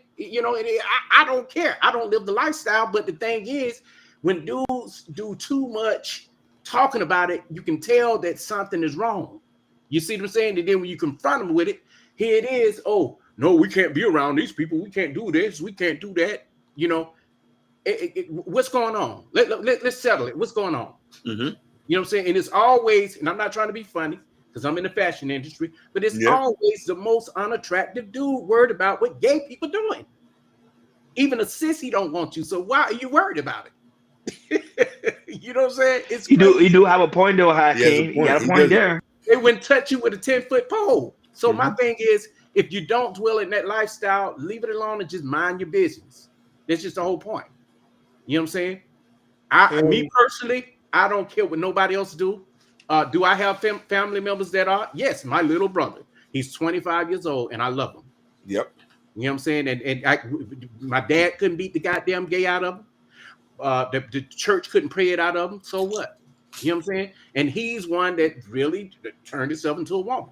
But what I learned about this space is that when these dudes find out, even a dude that looks extremely just hardcore masculine and straight, they find out that he's gay or whatever, then they want to use that against him and go, hey, man, you know, you're too worried about the sexual part of it. Why are you so deep in that? You're screaming too loud about something you claim not to know about. You know what I'm saying? What's up? So think about it, right, is there's no more conversations that needs to be had, right? So there've been millions and millions of conversations about this, right? So we all understand what it is, right? There's no more in-depth. I don't know what it is, Ruthless, because I don't participate. No, what I mean hold up. We too worried about the sexual part of it. I'm speaking to Hakeem's rhetoric, right? Not necessarily to you. Hakeem's rhetoric is let's have a conversation, right? To someone who is very revered out here by them, especially the women, right? And they have their own forces, right? So all they will want to garner from you is worship, right? That's the only thing. If you say anything other than worship them, then you're an enemy. So what are you going to conversate? I don't know nothing about all that, brother. But I'm telling you is that I ain't seen nobody around here asking to worship. Let's get I'm not speaking to you, right? But I'm still speaking about it towards the conversation, right? What type of conversation are you going to have with these type of people who already have a great understanding? They're the fastest growing religion in America, right? In the world. No. Yes, they're the fastest growing. They can't. I ain't trying to be funny, brother, but you all over the place. No, I'm just talking to Hakeem. No, I'm just talking to Hakeem. I'm just saying is, get people to have a conversation with them about them being what they know that they are, that they're proud of. No. Not. Go ahead, brother. Everybody don't identify with the flag, brother. Don't you know that? Everybody don't believe in being openly gay or dealing with the flag. See, you too focused on the sex part of it. You know what I'm saying? He's too focused on the sexual part. And I don't know if you heard me clearly when I said this. We need to have a conversation. Why is it uncomfortable for us to talk about it? Why is it uncomfortable? No, it is. It is an uncomfortable situation. It's like this, right? What the uncomfortability is, knowing that you're talking to somebody who's potentially lusting after you while you're talking to them. That's the only. That's not true. Crazy. That's not true. Ruthless, who's lusting after you? Tell us who lusted. Listen. No. I want to know who did that in this case. Let's be clear, right? This guy, Ruthless. No, I can't see. Last second. He's a hunter of men. He wants men. I'm not here to judge. Listen, let me make a disclaimer. I'm not going to do that to him. I'm not trying to go out and lynch these dudes. I'm not trying to do none of that. What I'm saying is, you're trying to have a conversation. And those guys are men just like me and you, and they will beat the shit out of you. Somebody who has a mindset, right, that he wants a man. Now, what are you going to talk about? He's looking at you like a tasty snack. So what is that? That's the that's very feminine. My God, that want to be a damn woman. That's what you think about. You've been around too many dudes that are feminine. I have homies who are gay, and we can't hang out. We can't hang out. Why though? It happened to you, but I don't have that kind of. I don't have that kind of situation. He's chasing people like me, and I'm chasing women, right? So we don't have nothing in common. What are we gonna talk about? I'm looking. There's a lot to talk about. I prefer not to even worry about what you do in your bedroom, even with your wife. We're hanging out, right? We're hanging out, right? Men, when they hang out, straight men, we hang out together. Yeah, we hang out. How we look at the women? Like, but why do every time, even we go to a barbershop, why every time we go into a barbershop or somewhere like that, a subject when ain't number men we talk about gay shit. I'm sick of it. Okay, so why can't we talk about our wives and girlfriends and the things that we're doing in our family? We always we always result to LGBT. Okay, and so that's another conversation. What I'm talking about. No. This is where we at right now. Let's talk about it. Conversating with these people is frivolous, right? Because they are what they are, and we have nothing in common when it comes to what our mindsets are. You don't know who is. If your job can keep your mouth shut about these things and your money, why are you worried about it? You need to go in there and do your job and worry about the woman that's giving you pussy every night. So the point I'm making is what you need to worry about. I'm not saying I laid the disclaimer out already. I could be around these people working, do what I got to make my money. Who cares if you are or not? Hakeem made a qualifying statement. That's what I'm speaking to, right? Okay. What was my statement then? Tell me what was my statement. Hakeem wants to have an uncomfortable conversation. It is. It is uncomfortable. It's very uncomfortable. Since you're going off where you are, we need to know why. I'm just saying what I'm trying to out. What I'm thinking, let's have an uncomfortable conversation to people who are not like us, right? No, they are like us. They just want some. No, they are. Listen, we need to have the aspect of the mindset of a man being fully masculine and wanting they still are masculine men. There are some very masculine men out here. They're still masculine. You don't know who is ruthless. You ain't stupid. You a grown ass man. You ain't stupid. They're acting you don't know who is what. Are you in the bedroom with your homeboys? You don't know what they do. One thing about it, right? Facts. Who you hang out with? We chase women. That's what we do. And that don't mean nothing. That all niggas are chasing the women all day long. I'm just saying it's a part of the manly thing, the manly man. No. That's just one aspect of it. Listen, all men are not monolith. We all don't chase women. We all click and connect in different ways. Huh? You said what else do we money, life, success. Well, correct. And we don't lead with our pockets, Rufus. Yeah. You're not hearing me. So you're responding. I said women is a part of it. Now, I didn't say it's the full thing. And I get that, but women is not the main.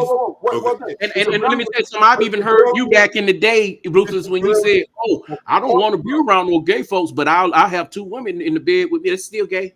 No. Not making and kissing on each other is all good. So once again, right? All I'm saying is this, Hakeem. There's enough information. We got Google. Everybody knows about the transgenders and all the things. We have all the knowledge. The only conversation you're going to have up here with them is what? To hear the same shit we've been hearing for the last 20 years? No. Let me tell you what the conversation. Why are you Googling it anyway? Why? Let me tell you something. Why? Why are you Googling it? I'm just saying it's off the. I mean, because when I hear you in these spaces, Rufus, I'm not gonna lie. I don't think I hear you talk about is the sexual part of it. I talk about the women. Get your mind out of the gutter. See, all these niggas around here, they want to live that life. That's what it is. Here's the thing, right? Y'all want to live that life, brother. I learned this in the penitentiary, right? That you don't put yourself in positions that might have a bad outcome for you, right? So this is why I'm not going to hang out with a gay man. Not saying that, hey, that's his life over there, but we're not going to hang out because if he slips up and misunderstands something, I'm laughing and talking, and he takes that as I'm feeling him or something, and he's do something wrong, it could cost him, right? So just to keep that out the table, I separate myself. Now, like I said, put it on the table right then and there. It's understood. My thing is, I don't need to. Me personally, when I deal with business, and I'm speaking strictly business, you should not be going no other way but business. Period. You know what I'm saying? When I film, I don't ask a dude if he's gay or not, because I don't care. And if a motherfucker come to me and ask me that, I'm gonna say, why you need to know that? Simply, are you trying to witness my bedroom? You know what I'm saying? So, I'm not even gonna tell you what I do with my woman. So why the fuck are you gonna ask me some crazy? And it's because of what business, right? Because if I'm dealing with a nigga like Diddy, right, it's not going down. Fuck that money. All money ain't good money. See, man, your mind is in the gutter. Let me just say this, Hakeem. This is why I'm doing a mini documentary right now called. I'm doing a mini documentary right now called bigger than Bad Boy Records, Sean Puffy Combs, because I was on the label.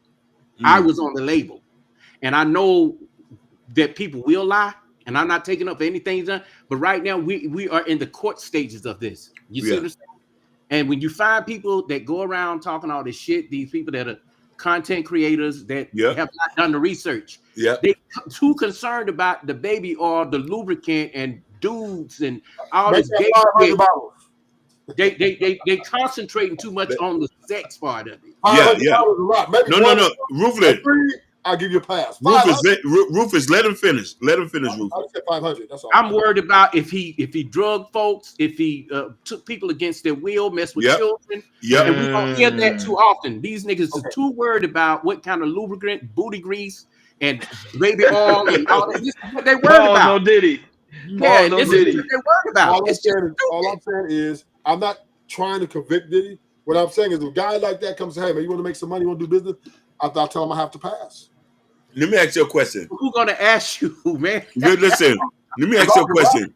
Let me ask you a question. This is why this conversation has to be had. Oh I've been in the streets just as long as anybody. I've been in different spaces. I've never been disrespected. What you're talking about is something that is a rare occasion where somebody might step out of line on something, and even then, it's not even like that. So what are you gonna talk about, Hakeem? What I'm talking about is how we can better because here's the thing. No better. No, hold on. No. You can't police people on what to talk about. Hold on. You don't even like to take conversation. He don't like to play the tape video. He don't like you playing the tape video. That's what it was. Let me take. I'm gonna let you finish. I'll give this a hey, you want to better understand. You want to better understand why this man wants man. Is that what you're saying? No. I want to better understand how can I understand him and how can I just love on him as him being a person. Not listen, hold on, no, pause. And how can I better navigate what is disrespectful, what is not disrespectful? So you're coming to acquiesce then. Acquiesce. I'm trying to acquiesce. This is still hold on. Go ahead, Hakeem. Go ahead. Listen.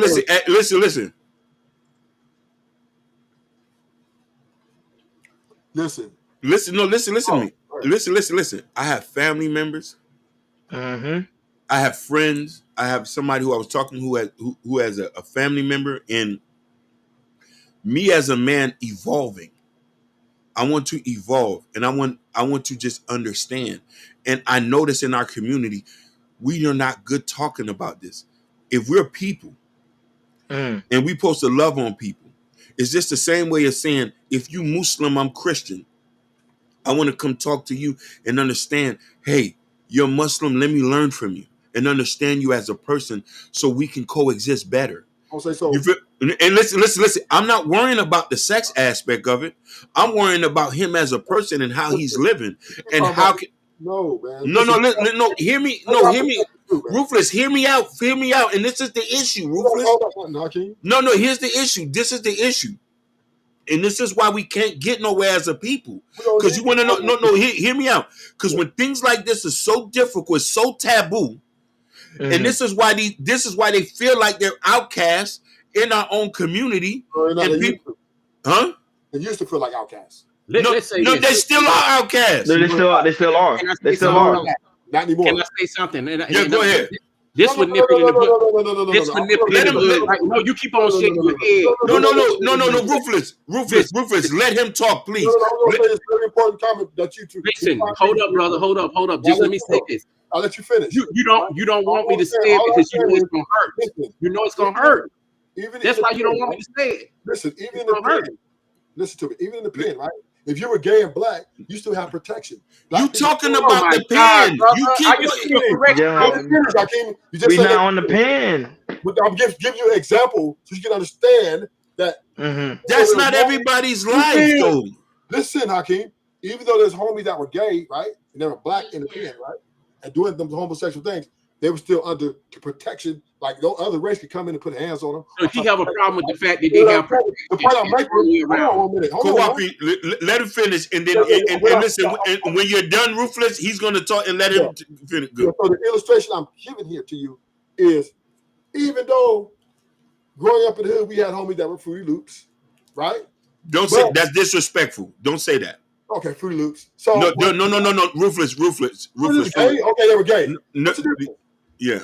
Okay, so we had homies that was that, but if another race come in, or niggas was trying to bully these homies, there was homies that still these niggas wasn't getting bullied going to school. Now we weren't socializing great because they're under different ideology, right? But we didn't go and fuck with them, right? We didn't just say like you bitch ass nigga done that. All we did was let them live their life. I had a homie that Demise come dress up. We didn't say nothing to them. I didn't agree with it, but I have.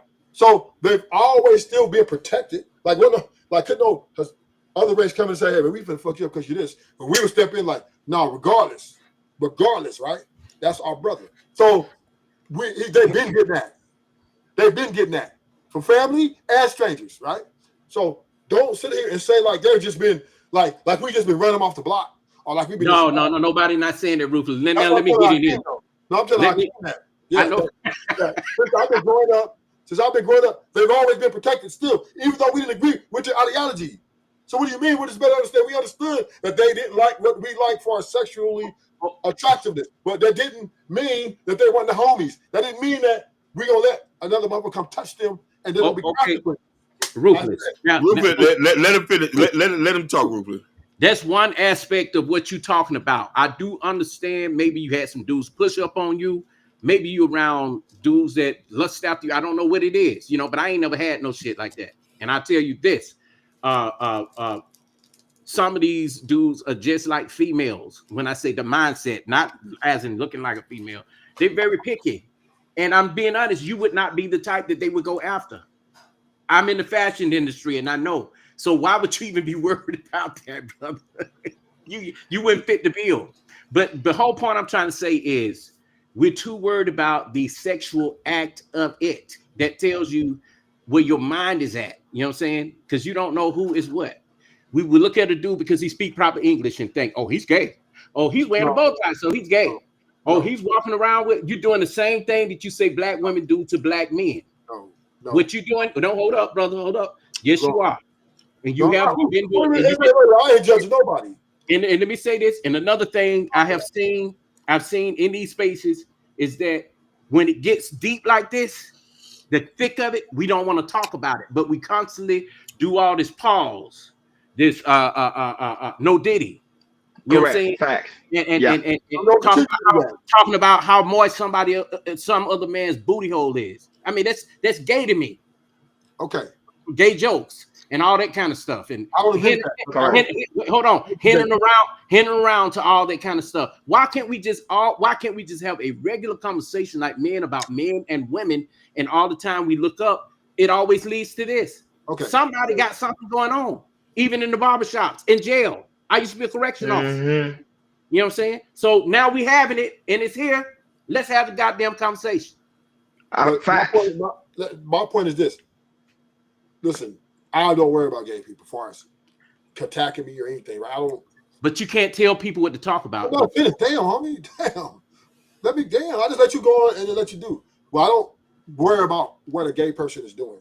I understand them. I understand everything that they want something that's unnatural or I would say uncommon to do a lot of men, right? That's their business. I don't really let them live their life and God and them will deal with that, right? That's not for me to go and track down these guys and hold them accountable. No, that's not what I'm saying.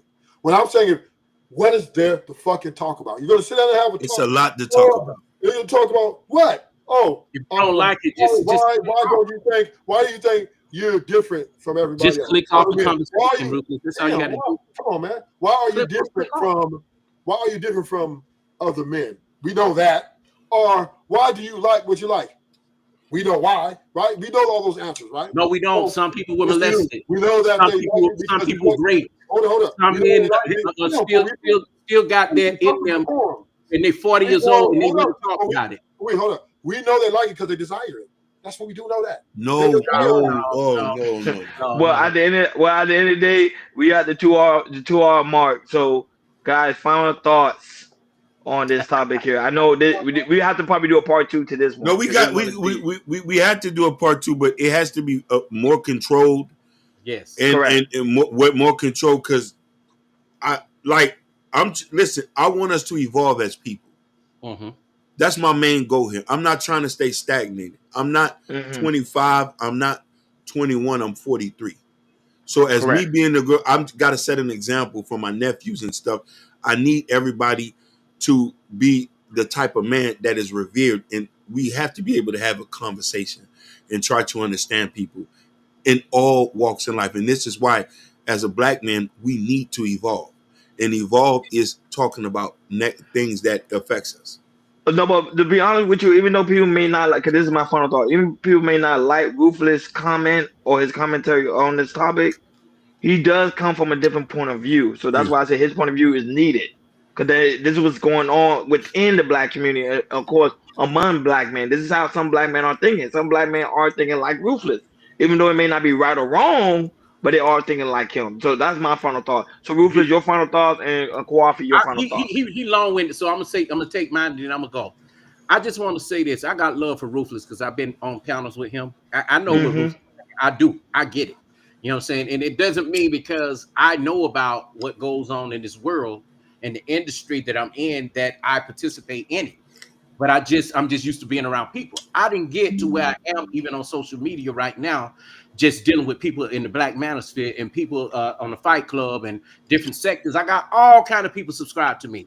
So if I go with that rhetoric of, oh, you can't come over here because you XYZ, and this is a regular brother, and he decided he'd reveal that to me, so what?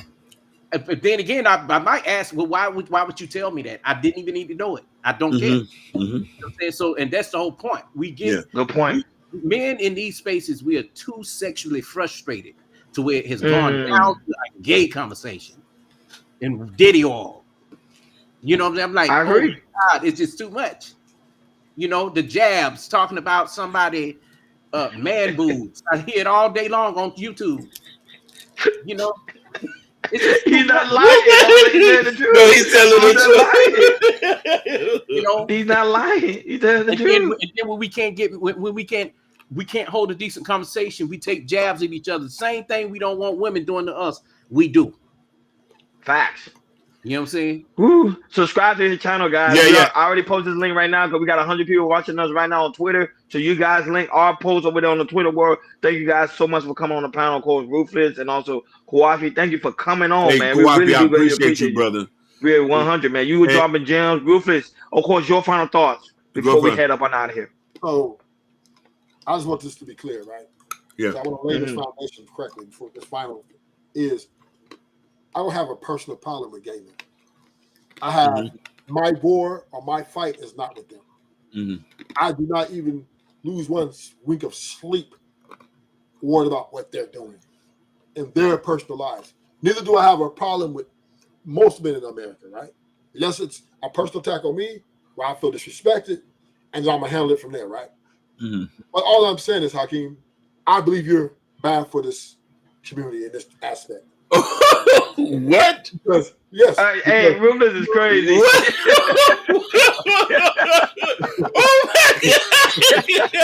Hey, Ruthless, man, that was a crazy. We got like 100 people. We got like 100 people watching us right now on Twitter, and you say something like that. Because listen, the one thing I do know about black people, we love to talk. Yeah. And we love to put our business on the out, right?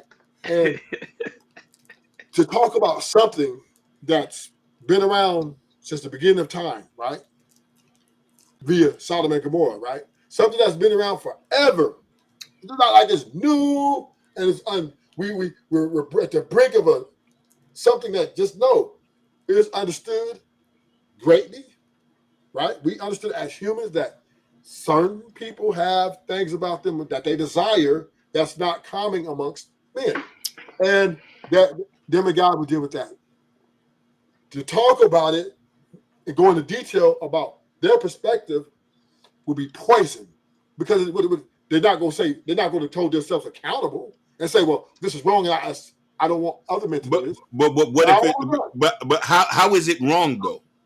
Because if you're not going to hold yourself accountable first and say this is wrong, How is it wrong though? What's wrong about it? Being gay and wanting other men is wrong. There's nothing. There's nothing wrong about it. That's just somebody's lifestyle. You're a problem because you're sitting here telling men who want to fuck other men that they're right when it's wrong. You might as well. So you're falling in line with the American government, right? To say that a man can call himself a woman can call himself a man, right? So you're all that's along those lines, right? So, and I'm gonna land it here, right? So, bottom to the men other than Hakeem, right? Mm-hmm. Hey, dude, we know what they are. We know what the LGBTQ, whatever other letters there are. We know what they are.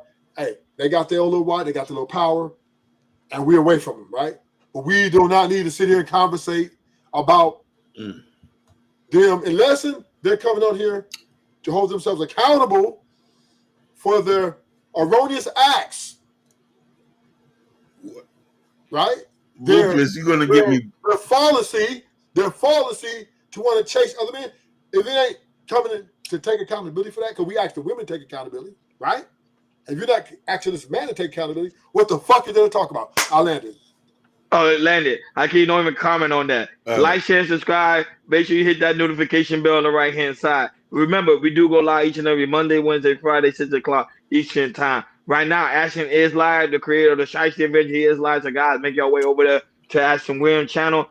Tell the brother we sent him over there. He is live right now with his lovely co-host, Mimi. Shout out to you guys. Kawafi for being on the panel. Ruthless, thank you so much for being on the panel, big dog. I thought you were going to go back to the Lion's Den.